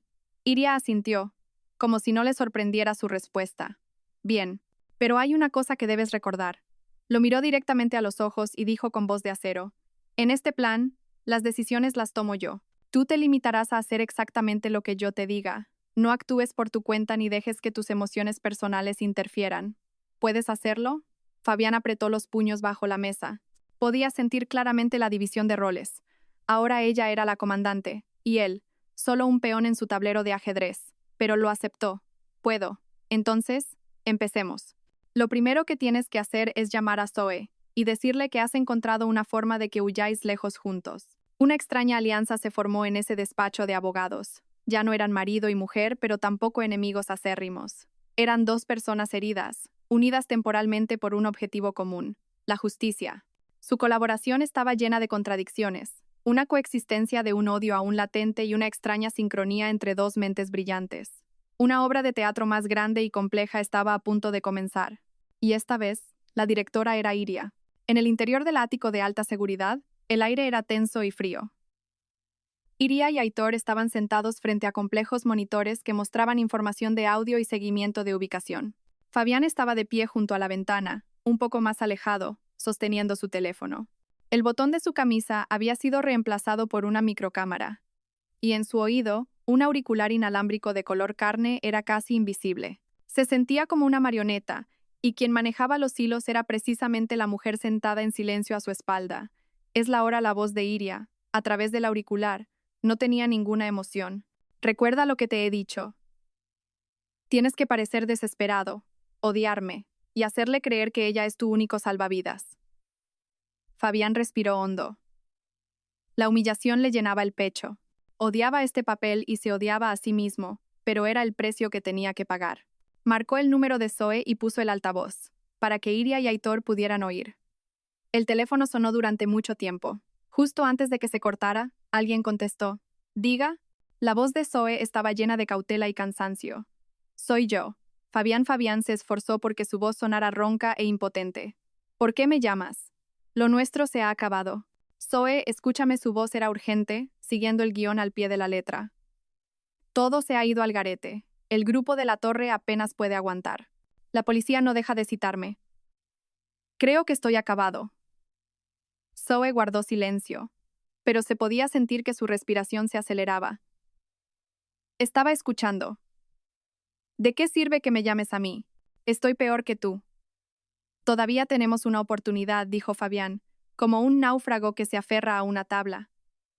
El grupo de la torre está mal, pero tengo algunos fondos ocultos que nadie conoce. Si los liquido, puedo conseguir mucho dinero. ¿Qué quieres decir? Huyamos juntos, soltó la frase clave. Vayámonos de Madrid, de este país, a un lugar donde nadie nos conozca, y empecemos de nuevo. Zoe, ahora mismo, solo podemos confiar el uno en el otro. Los dos somos víctimas de esa maldita Iria Aldazábal. Al mencionar el nombre de Iria, elevó la voz deliberadamente. Una actuación perfecta para sus dos espectadores. Al otro lado de la línea, Zoe parecía vacilar. La propuesta era demasiado tentadora para alguien en su situación desesperada, pero la duda persistía. ¿Por qué debería creerte? ¿Y si esto es una trampa tuya y de Iria? Fabián rió con amargura. Una risa tan real que hasta él mismo se sorprendió. ¿Una trampa? Mírame. El grupo de la torre está al borde de la quiebra. Mi reputación por los suelos. Y la esposa a la que usé para mi venganza me ha apuñalado por la espalda. ¿Qué más puedo perder? Iria. Esa mujer me odia hasta la médula. ¿Cómo iba a colaborar conmigo? Zoe, te lo digo en serio. Ahora mismo, eres la única persona que veo que está en el mismo barco que yo. Hizo una pausa y su voz se volvió aún más suplicante. Tenemos que vernos.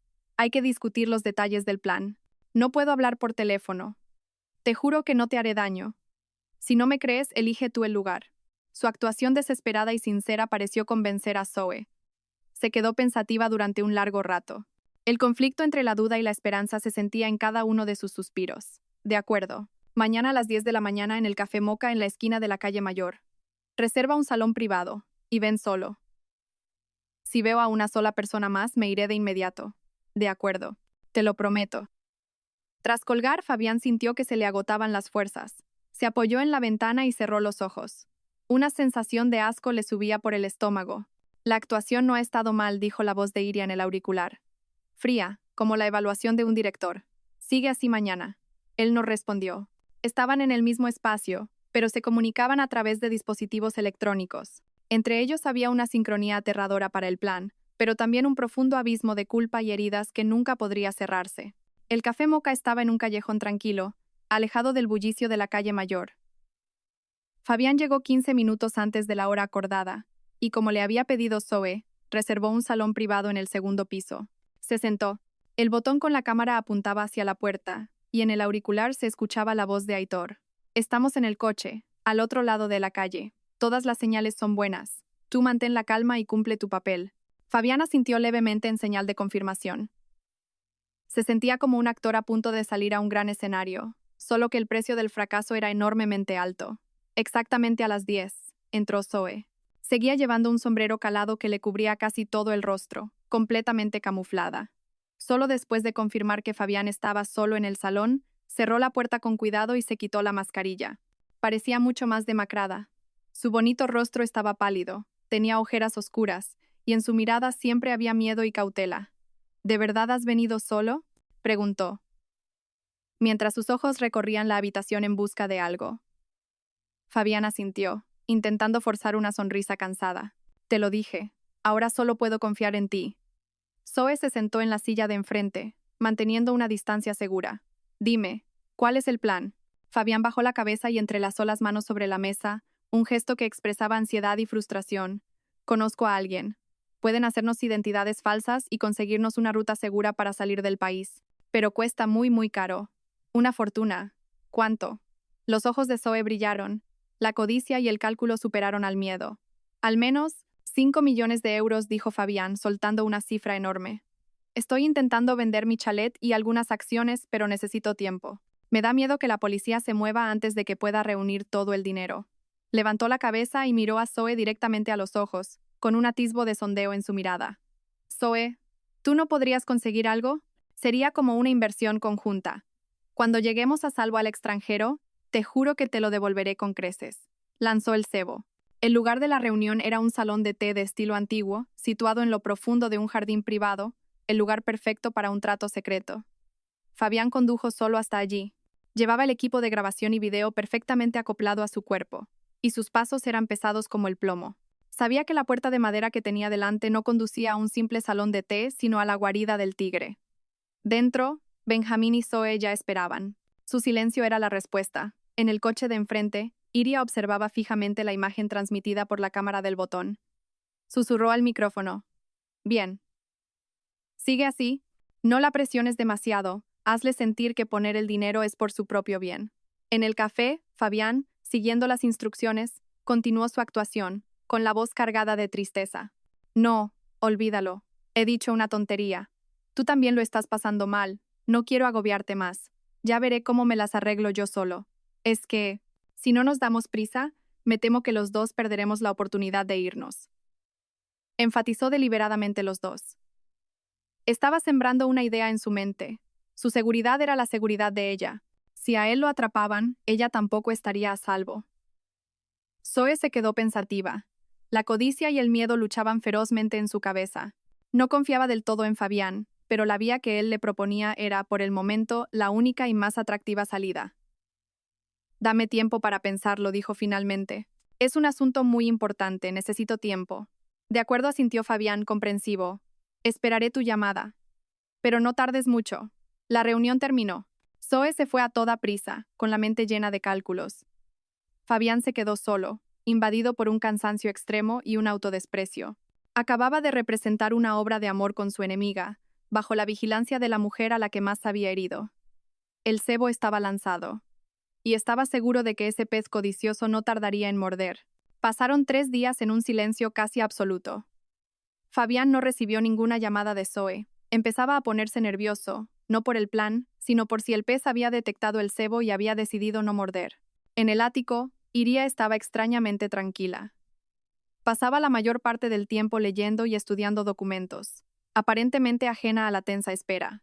Pero Aitor sabía que, bajo esa calma exterior, su cerebro funcionaba a toda velocidad, calculando todos los escenarios posibles. Su paciencia finalmente tuvo su recompensa.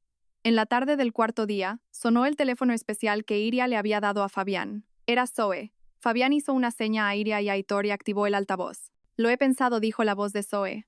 Sonaba más tranquila que antes, pero aún calculadora. Puedo aportar una parte. Pero tengo una condición. ¿Qué condición?, preguntó Fabián, manteniendo su tono cansado y ansioso. Quiero hablarlo con mi padre. Es un asunto demasiado grande para decidirlo yo sola. Además, mi padre tiene más experiencia en este tipo de asuntos. Tienes que venir conmigo a verle. Era un giro inesperado, pero para Iria estaba completamente dentro de sus predicciones. Un viejo zorro como Benjamín Montero no dejaría que su hija actuara sola. Fabián miró a Iria, y ella asintió levemente. De acuerdo. Mientras podamos salir de aquí a salvo, no me importa a quién tenga que ver. Vosotros decidís la hora y el lugar.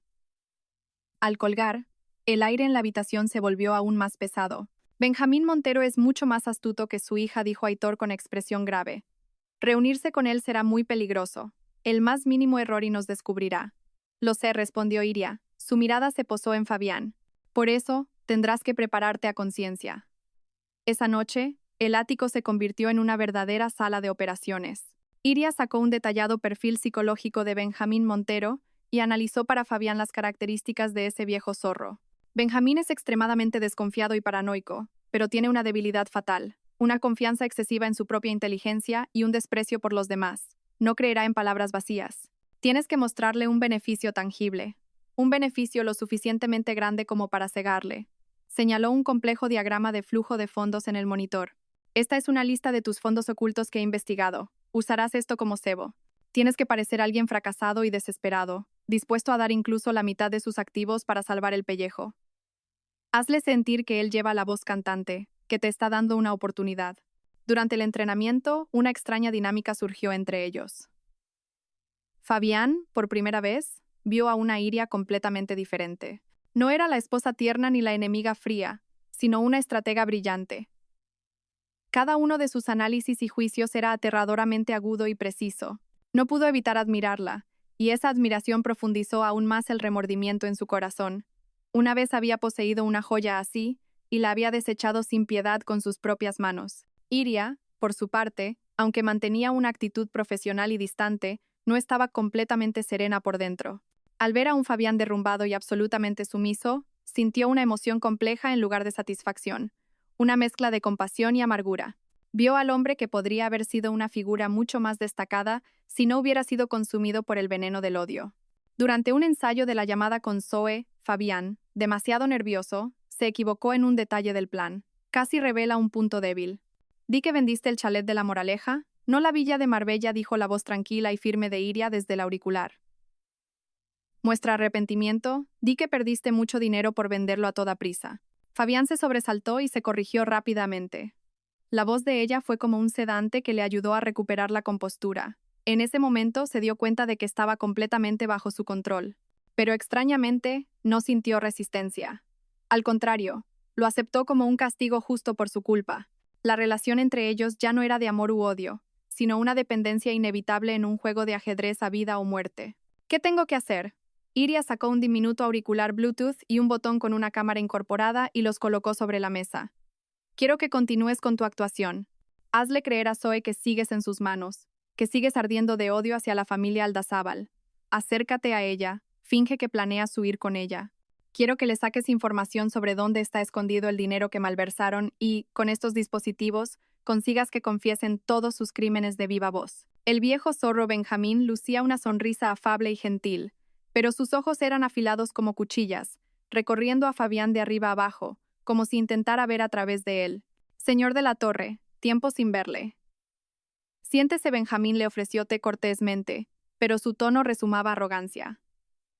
Fabián se sentó y comenzó su actuación de perdedor. No habló mucho, solo bebió té en silencio, dejando que el silencio y la presión dominaran la habitación. «5 millones de euros», dijo Fabián soltando una cifra enorme. «Estoy intentando vender mi chalet y algunas acciones, pero necesito tiempo. Me da miedo que la policía se mueva antes de que pueda reunir todo el dinero».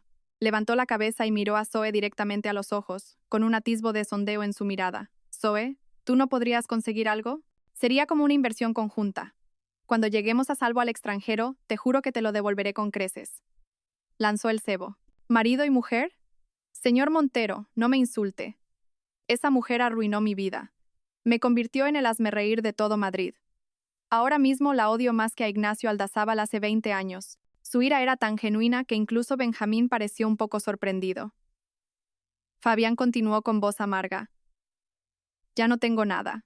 El grupo de la Torre también está a punto de acabar. Lo único que quiero ahora es salvar el pellejo. He oído que usted tiene mucha experiencia en asuntos del pasado. Por eso he venido a verle. Yo tengo el dinero, y creo que usted tiene los medios.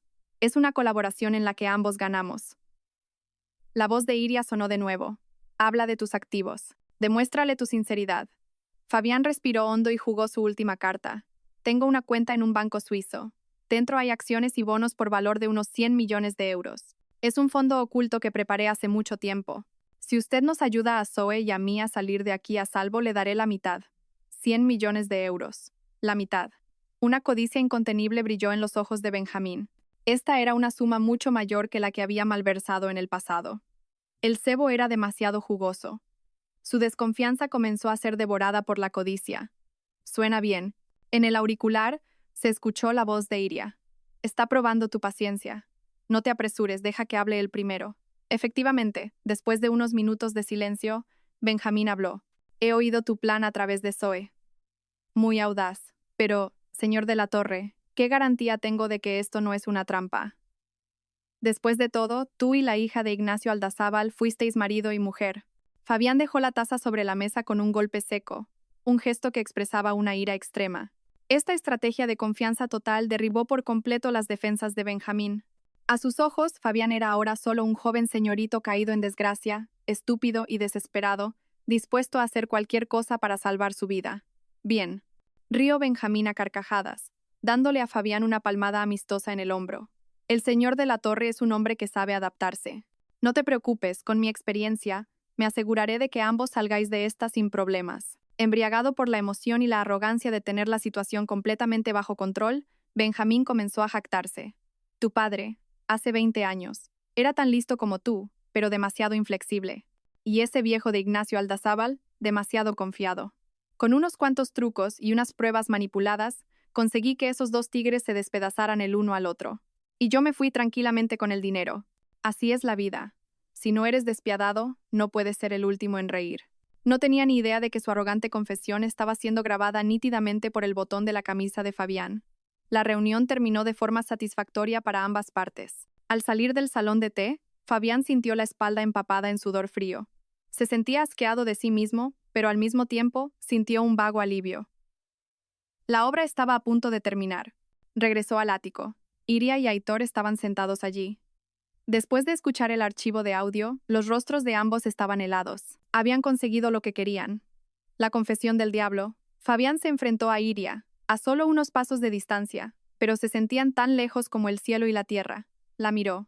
En sus ojos había autorreproche, arrepentimiento y 1000 disculpas que no se atrevía a pronunciar. Iria simplemente lo miró en silencio. Hizo un gesto indescifrable con la cabeza. La misión estaba cumplida, pero las heridas en el corazón de ambos parecían haberse profundizado. 3 días después de esa fatídica reunión, el vestíbulo de la sede del Grupo de la Torre, que había estado sumido en el silencio y la penumbra durante semanas, se llenó de repente de luces brillantes. Se celebró una fiesta sorpresa, a la que asistieron todos los altos ejecutivos, los socios comerciales que quedaban y, especialmente, cientos de periodistas de los principales medios de comunicación de Madrid. Nadie entendía qué estaba pensando Fabián. Organizar una fiesta tan lujosa cuando el grupo estaba al borde de la quiebra. El ambiente en la fiesta era extremadamente extraño. La gente sostenía sus copas y conversaba, pero en los ojos de todos había duda y curiosidad. En el centro de toda la atención apareció Fabián. Estaba notablemente más delgado. Su rostro demacrado y sus ojos hundidos no podían ocultar el cansancio y la derrota, pero el traje de alta costura que llevaba seguía impecable, y su espalda estaba forzadamente erguida. Parecía un rey caído, aferrándose a la última gloria antes de que su reino se derrumbara. Y a su lado, como una reina recién coronada, estaba Zoe. Llevaba un deslumbrante vestido de noche rojo con un escote pronunciado y un espectacular collar de diamantes. El maquillaje elaborado ocultaba el agotamiento de los últimos días, revelando en su lugar un triunfalismo y una arrogancia incontenibles. Se aferraba al brazo de Fabián posesivamente, con la cabeza alta, recibiendo las miradas curiosas y los murmullos. En un rincón, Benjamín Montero observaba todo en silencio. Bebió un sorbo de vino, con una expresión de satisfacción en los ojos. Todo iba según sus planes. Tras los sucesivos golpes, ese mocoso de Fabián finalmente se había derrumbado, convirtiéndose en una marioneta manejada por su hija. El plan de apoderarse de los activos restantes del Grupo de la Torre estaba casi cumplido. Zoe, mira eso, susurró Benjamín a su hija mientras Fabián se alejaba para hablar con otro socio. Parece un perro que ha perdido a su amo. Toda la fortuna de la familia de la Torre. Hace 20 años nos llevamos la mitad. Y 20 años después, nos llevamos la otra mitad con la misma facilidad. De tal palo, tal astilla. Igual de estúpido que su padre. Zoe soltó una risa despectiva. Mírame, papá. Dentro de un rato, haré que esa zorra de Iria, donde quiera que se esconda, vomite sangre. Le haré saber quién es el verdadero ganador. Después de varias rondas de bebidas, Fabián subió al escenario central con expresión sombría. Los flashes de las cámaras se dispararon hacia él al instante. El salón se quedó en un silencio sepulcral, todos esperando con la respiración contenida para escuchar lo que diría este director caído en desgracia. Cogió el micrófono. Su voz, ronca y cansada, resonó. Damas y caballeros, gracias por venir esta noche. Hizo una pausa, respirando hondo como para reunir valor. Todos se preguntarán por qué he organizado esta fiesta en un momento tan precario para el Grupo de la Torre. Miró hacia abajo, su mirada se detuvo donde estaba Zoe, llena de una emoción compleja. Durante este tiempo, el Grupo de la Torre ha enfrentado la mayor crisis de su historia. Yo mismo he caído en el abismo de la desesperación. Los amigos me dieron la espalda, los socios rompieron contratos, e incluso la esposa en la que más confiaba y amaba me clavó un puñal mortal. Un murmullo recorrió la sala. Estaba culpando públicamente a Iria. En mi momento más oscuro y desesperado, solo una persona permaneció a mi lado, animándome y dándome esperanza. Extendió la mano hacia Zoe. Esa persona es la señorita Zoe Montero. Zoe, sonriendo, subió al escenario entre aplausos y flashes. Se paró junto a Fabián, tomó su mano, representando una perfecta obra de amor. Por eso, hoy quiero anunciar una decisión importante, continuó Fabián, con la voz más firme. Yo, Fabián de la Torre, cederé todas mis acciones y activos del Grupo de la Torre a la señorita Zoe Montero. A partir de ahora, ella será la nueva dueña del Grupo de la Torre. La noticia fue como una bomba en el salón. Todos estaban atónitos. Nadie podía creer que Fabián tomara una decisión tan descabellada. ¿Entregar el patrimonio familiar a una actriz llena de escándalos?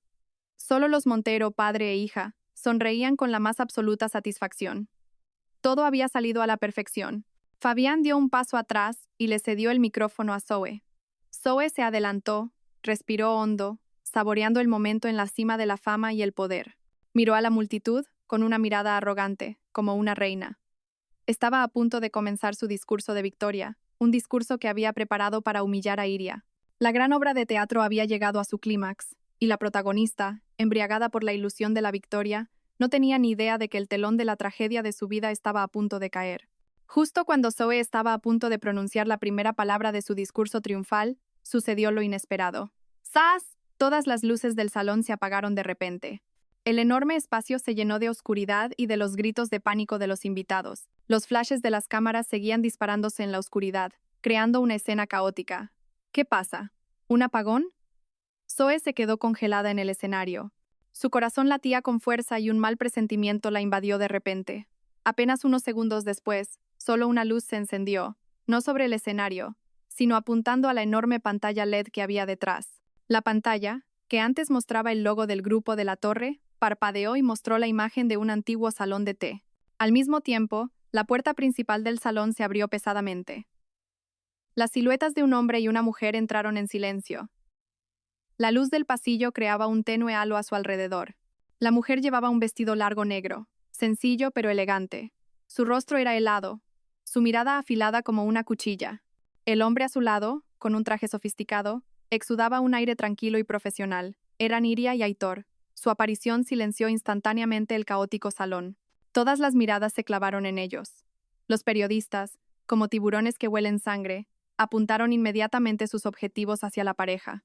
En el escenario, Zoe y su padre, Benjamín Montero, se pusieron pálidos al ver la escena. ¿Cómo? ¿Cómo estáis aquí?, tartamudeó Zoe. Iria no respondió. Solo esbozó una fría sonrisa y le hizo un gesto a Aitor. Aitor asintió y pulsó un botón en la tablet que sostenía. Y entonces, desde la enorme pantalla LED detrás del escenario, comenzó a sonar una voz. Así es la vida. Si no eres despiadado, no puedes ser el último en reír.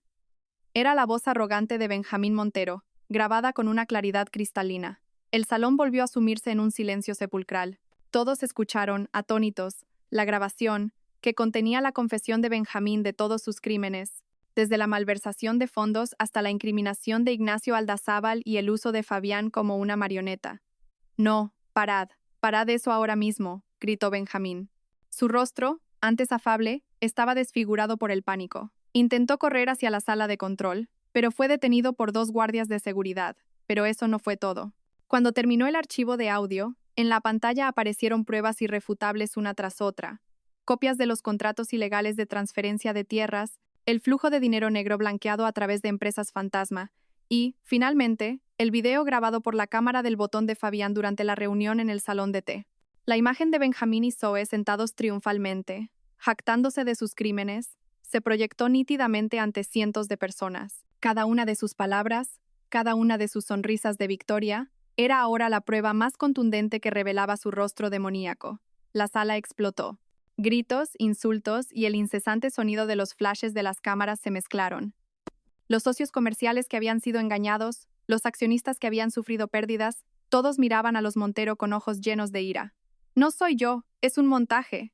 Esa zorra de Iria lo ha manipulado para tenderme una trampa, gritaba Zoe como una loca, señalando a Iria.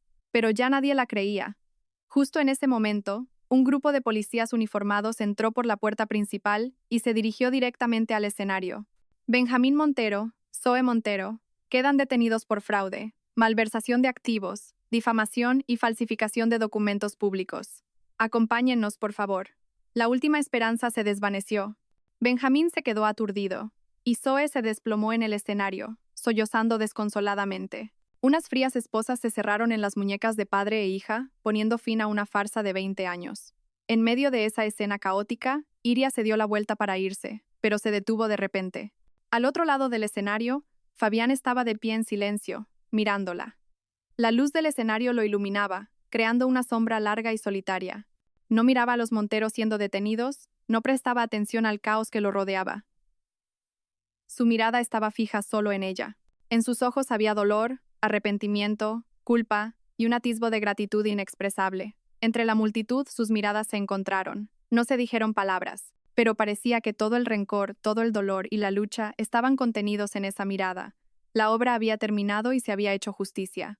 Pero las heridas en el corazón de los que estaban dentro, ¿cicatrizarían alguna vez? El caso del grupo de la Torre y la verdad sobre la tragedia de 20 años atrás se convirtieron en el centro de la opinión pública de toda Madrid. El video de la confesión de los Montero en la fiesta se difundió como la pólvora, convirtiéndose en una prueba irrefutable que eliminaba cualquier posibilidad de negación o excusa. Con pruebas suficientes y el testimonio de los testigos, el juicio se desarrolló rápidamente. Toda la atención se centró en los juzgados de Plaza de Castilla. Iria no asistió al juicio. No le interesaba ver el lamentable estado de sus enemigos. Simplemente observó en silencio las noticias en directo desde su ático, junto a Aitor. En la pantalla, Benjamín y Zoe estaban en el banquillo de los acusados. Ya no había arrogancia ni triunfalismo. El astuto viejo zorro Benjamín parecía haber envejecido 10 años. Su pelo estaba completamente blanco y su mirada vacía. Zoe, sin maquillaje, revelaba un rostro demacrado y demencial. Murmuraba palabras sin sentido y a veces gritaba maldiciones contra Iria. Finalmente, se dictó la sentencia final. Acusado Benjamín Montero, por delitos contra la hacienda pública, estafa agravada, difamación y falsificación de documento público, se le condena a cadena perpetua y a la confiscación de todos sus bienes ilícitos. Acusada Zoe Montero, como cómplice necesaria en los delitos de difamación y estafa, se le condena a 18 años de prisión. El martillo del juez sonó, seco y firme, poniendo punto y final a la vida de los pecadores, padre e hija. 20 años tarde, pero la justicia finalmente se había cumplido. Con la condena de los Montero, los nombres de Ricardo de la Torre e Ignacio Aldazábal fueron oficialmente rehabilitados. Los medios de comunicación publicaron disculpas al unísono, elogiando a Ignacio Aldazábal como un empresario íntegro y expresando sus condolencias a Ricardo de la Torre, la víctima trágica que había muerto injustamente. Las acciones del grupo Aldazábal se dispararon, y su credibilidad se consolidó más que nunca. Aitor apagó la televisión y miró a Iria. Su rostro seguía sereno, sin ninguna alteración emocional. Se ha acabado, dijo en voz baja, con un tono de alivio. Iria asintió. Su mirada se dirigió hacia las nubes blancas que flotaban tranquilamente en el cielo. ¿Se ha acabado?, murmuró para sí misma. Aitor entendía la complejidad de su corazón. El enemigo había sido castigado, pero las heridas que habían dejado seguían allí. Su padre había recuperado su honor, pero 20 años de dolor y malentendidos no podían borrarse fácilmente. Iria, lo has hecho muy bien, dijo, posando una mano en su hombro. Un consuelo silencioso. Lo sé, respondió ella, con la voz aún tranquila. Solo estoy un poco cansada. Esta lucha había consumido demasiada de su energía mental. Tuvo que convertirse en una persona fría y cruel, calcular cada paso. Ahora que todo había terminado, un enorme vacío la invadió. En otro lugar, en la oficina del director general del Grupo de la Torre, Fabián también observaba las noticias en silencio. No se perdió ni un solo detalle del juicio. Cuando escuchó la sentencia, no sintió alegría ni satisfacción. Su corazón estaba lleno de una pesadez asfixiante. La justicia para su padre se había restablecido, pero quien la había restablecido no era él, sino la hija del hombre al que había acusado injustamente. Había caminado por el camino equivocado toda su vida y al final tuvo que ver cómo otra persona corregía sus errores.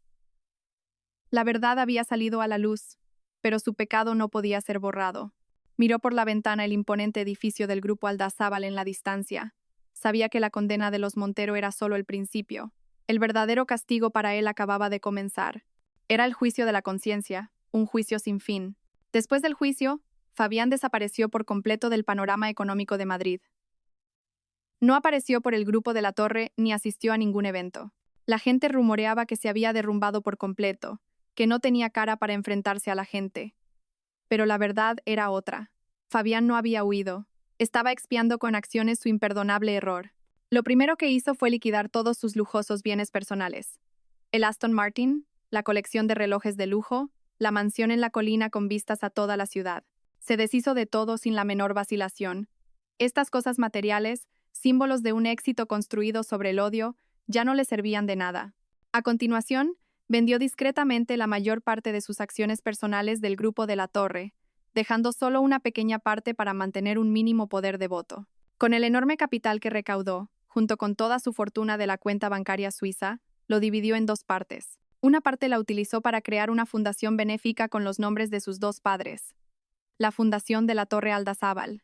La fundación se especializó en proporcionar apoyo legal y financiero a empresarios que habían quebrado injustamente y a víctimas de fraudes financieros. Fue un acto público, la disculpa más sincera que podía ofrecer a la familia Aldazábal y una forma de consolar el alma de su padre.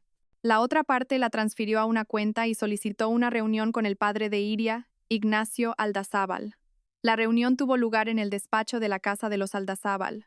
El señor Aldazábal, un hombre afable e imponente, sirvió té en silencio.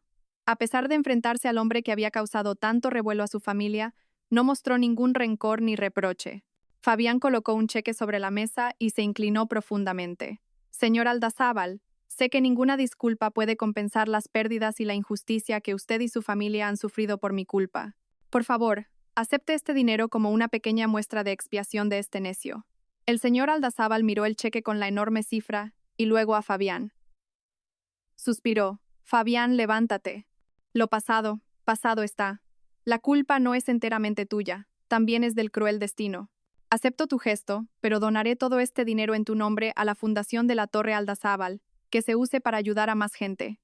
Esa será la mejor manera de consolar a tu padre y expiar tus errores. La bondad y la generosidad del señor Aldazábal avergonzaron aún más a Fabián.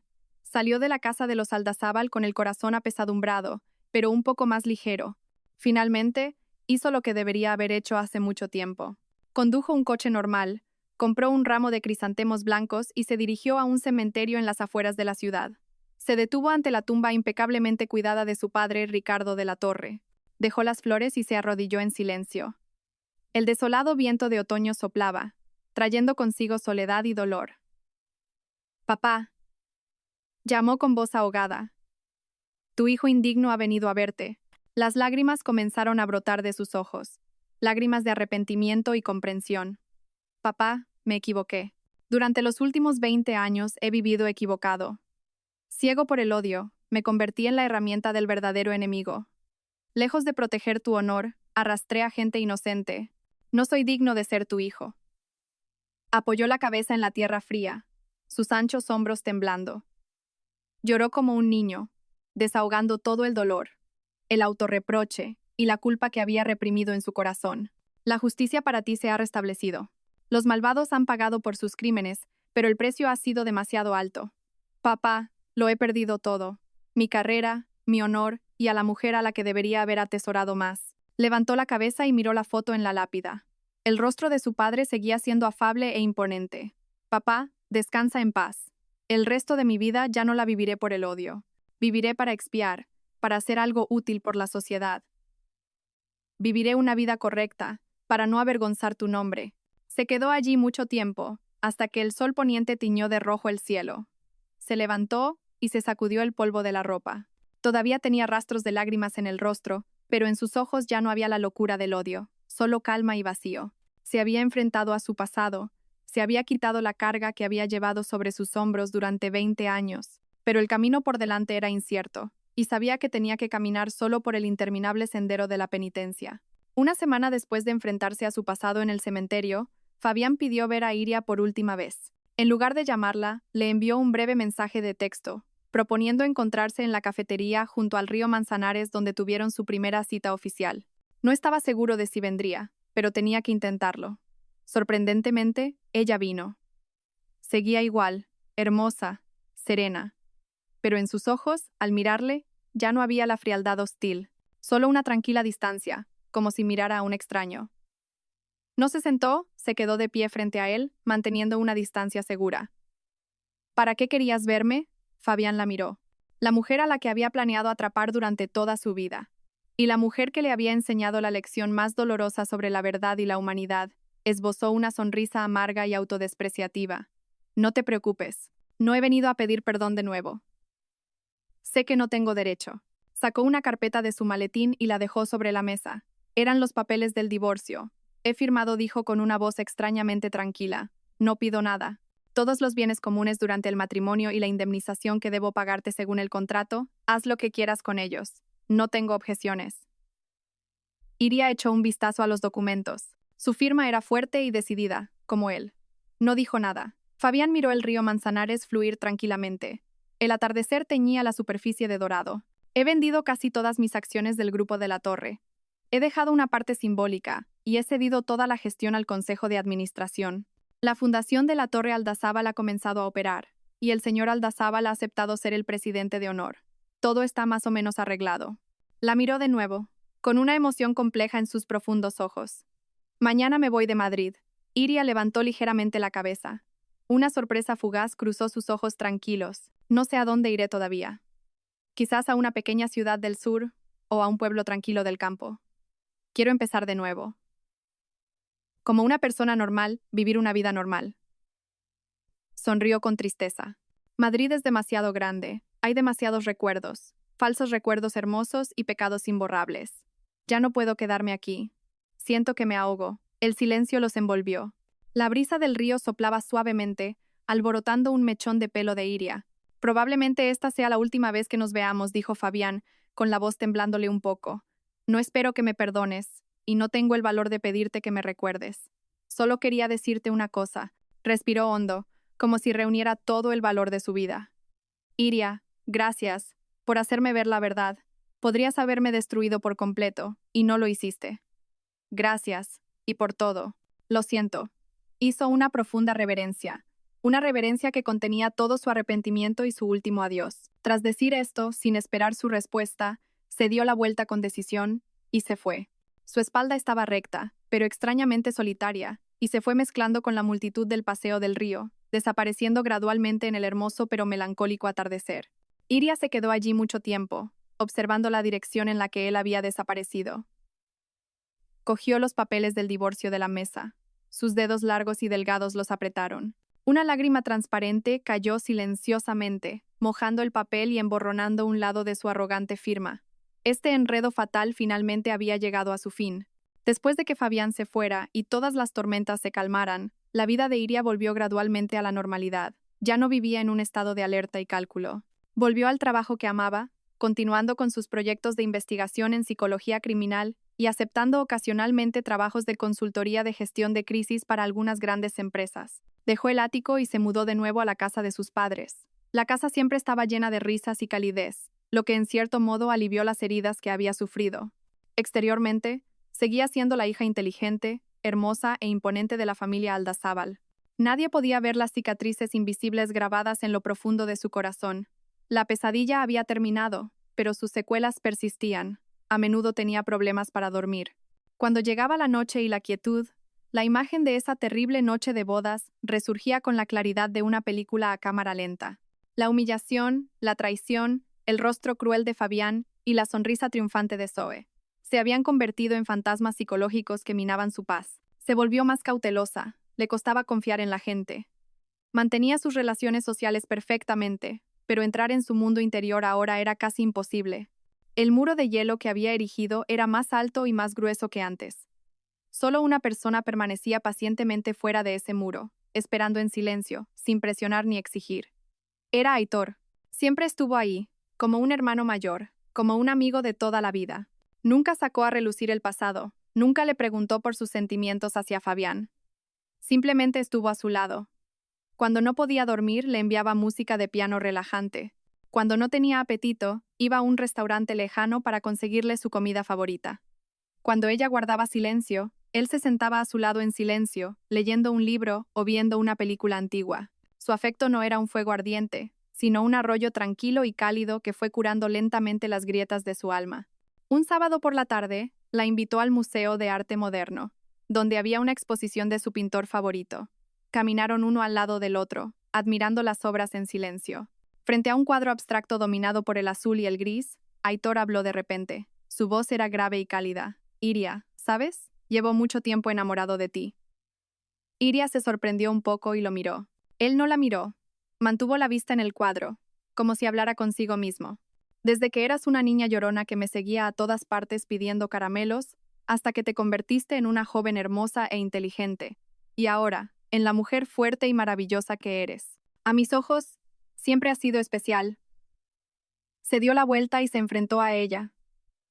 Sus ojos eran sinceros y tiernos, sin ningún interés oculto. Sé que este no es el momento adecuado. Sé que necesitas tiempo para sanar. No quiero apresurarte ni presionarte. Solo quería que supieras lo que siento.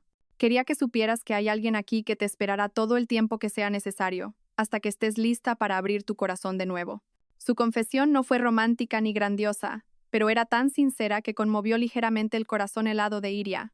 Por primera vez desde esa pesadilla, sintió un calor y una seguridad genuinos. No respondió, solo lo miró en silencio, pero parecía que una pequeña grieta se había formado en el muro de hielo de sus ojos. El tiempo fluyó en silencio, como un río sin ondas.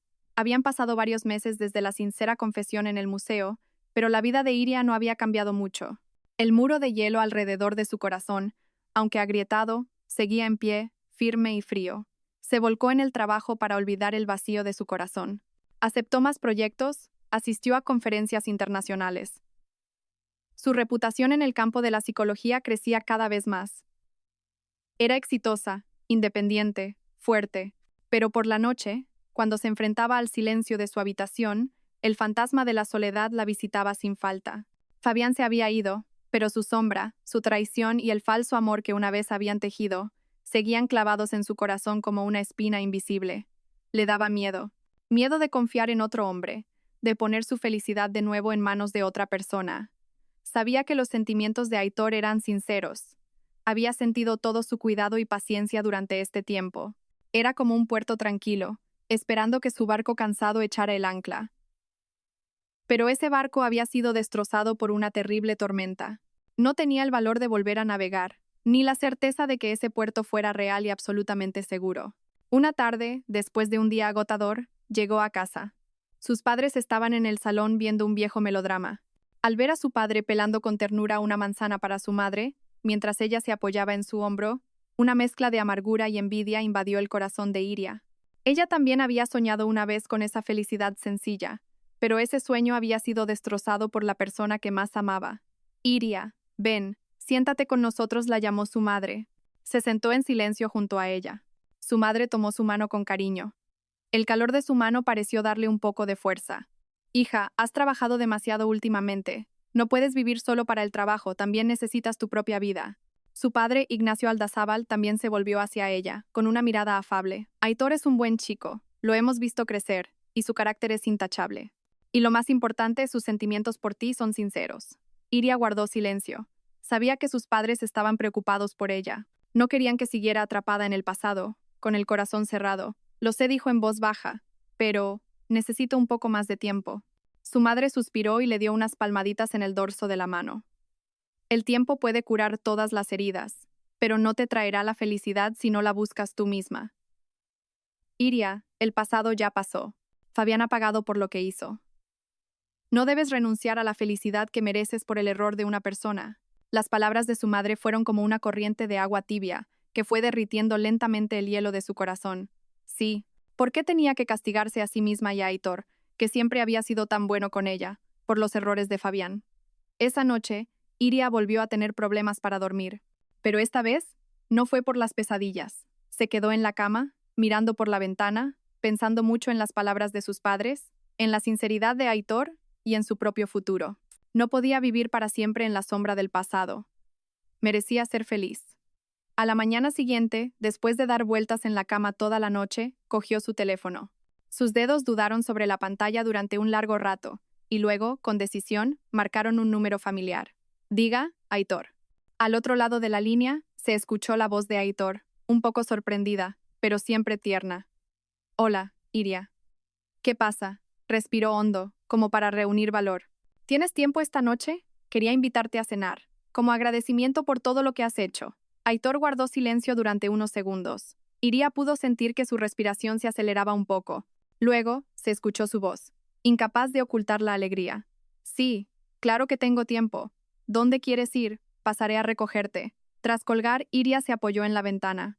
El cálido sol de la mañana iluminaba su rostro. Por primera vez en mucho tiempo, esbozó una sonrisa ligera y sincera. Sabía que esto era solo un pequeño paso, un comienzo suave.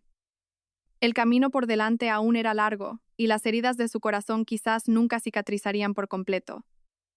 Pero había tomado una decisión, darse una oportunidad a sí misma y a Aitor. Decidió volver a aprender a confiar y a amar. Un año después, en una tranquila calle arbolada de Madrid, un nuevo centro de terapia psicológica se había hecho famoso rápidamente. El nombre del centro era significativo: Renacer. La fundadora y principal terapeuta no era otra que Iria. En un año había cambiado mucho. Su belleza se había vuelto más profunda y madura. La frialdad distante de su mirada había sido reemplazada por calidez, comprensión y empatía. Usando sus propias heridas y experiencias, ayudaba a otras mujeres que, como ella, habían sido traicionadas y heridas en el amor y el matrimonio. Escuchaba sus historias, las curaba con sus conocimientos profesionales y su empatía, y las ayudaba a encontrar la fuerza para renacer de sus cenizas. El trabajo era intenso, pero le traía una verdadera alegría y sentido a su vida. Había transformado su dolor personal en una fuerza para difundir energía positiva en la sociedad. Una tarde de otoño, después de su última consulta, Iria volvió a su despacho. Tenía la costumbre de revisar su buzón personalmente todos los días. Entre los documentos de trabajo y las facturas, había una pequeña postal. No tenía sello, lo que significaba que alguien la había dejado allí personalmente. La postal no tenía ningún dibujo especial, solo una foto de un paisaje rural pacífico, con campos de trigo dorados que se extendían hasta el horizonte. No había remitente. Iria le dio la vuelta. No había nombre de remitente ni frases elaboradas. Solo 4 palabras escritas con una caligrafía familiar y firme: que encuentres la paz. El corazón de Iria se detuvo por un instante. Sabía quién era. Fabián. Ya no estaba en Madrid, ya no aparecía en su vida, pero desde algún lugar lejano la observaba. Esta bendición no era un anhelo, sino una penitencia y una verdadera liberación. Él estaba caminando por su propio camino de expiación, y deseaba que ella también encontrara su propia paz. Iria se quedó en silencio durante un largo rato. No lloró, no le dolió el corazón. En su interior, reinaba una calma extraña. El pasado realmente había pasado. Sonrió con claridad. Colocó la postal como un marcapáginas en un libro de su estantería, cerrando suavemente la página del pasado, no para olvidar, sino para recordar la costosa lección de vida sobre el poder del perdón y el renacimiento. Miró el reloj. Era hora de irse a casa. Recogió sus cosas, se puso una gabardina ligera y salió del centro. Al otro lado de la calle estaba aparcado un coche familiar. Aitor estaba apoyado en él, sosteniendo un pequeño ramo de margaritas, sus flores favoritas. Al verla salir, sonrió, tan cálido como el sol de otoño. Durante el último año, su relación había progresado lenta pero firmemente. No había dulces promesas ni pasiones ardientes. Solo la compañía, la comprensión y la confianza construidas día a día. Él había permanecido pacientemente a su lado, recalentando con su calor su corazón helado. Iria le devolvió la sonrisa y cruzó la calle hacia él. El dorado atardecer se extendía largamente sobre la calle, tiñendo sus sombras de un color cálido. El tormentoso pasado había terminado. Ahora ante ella se extendían nuevos días, sanando sus heridas, floreciendo lenta pero seguramente. Gracias a todos por seguir. Espero que esta historia despierte su interés por los temas sociales. Si te conmueve, dale like, comenta, comparte y suscríbete a mi canal. Juntos difundamos energía positiva y protejamos la luz. Gracias.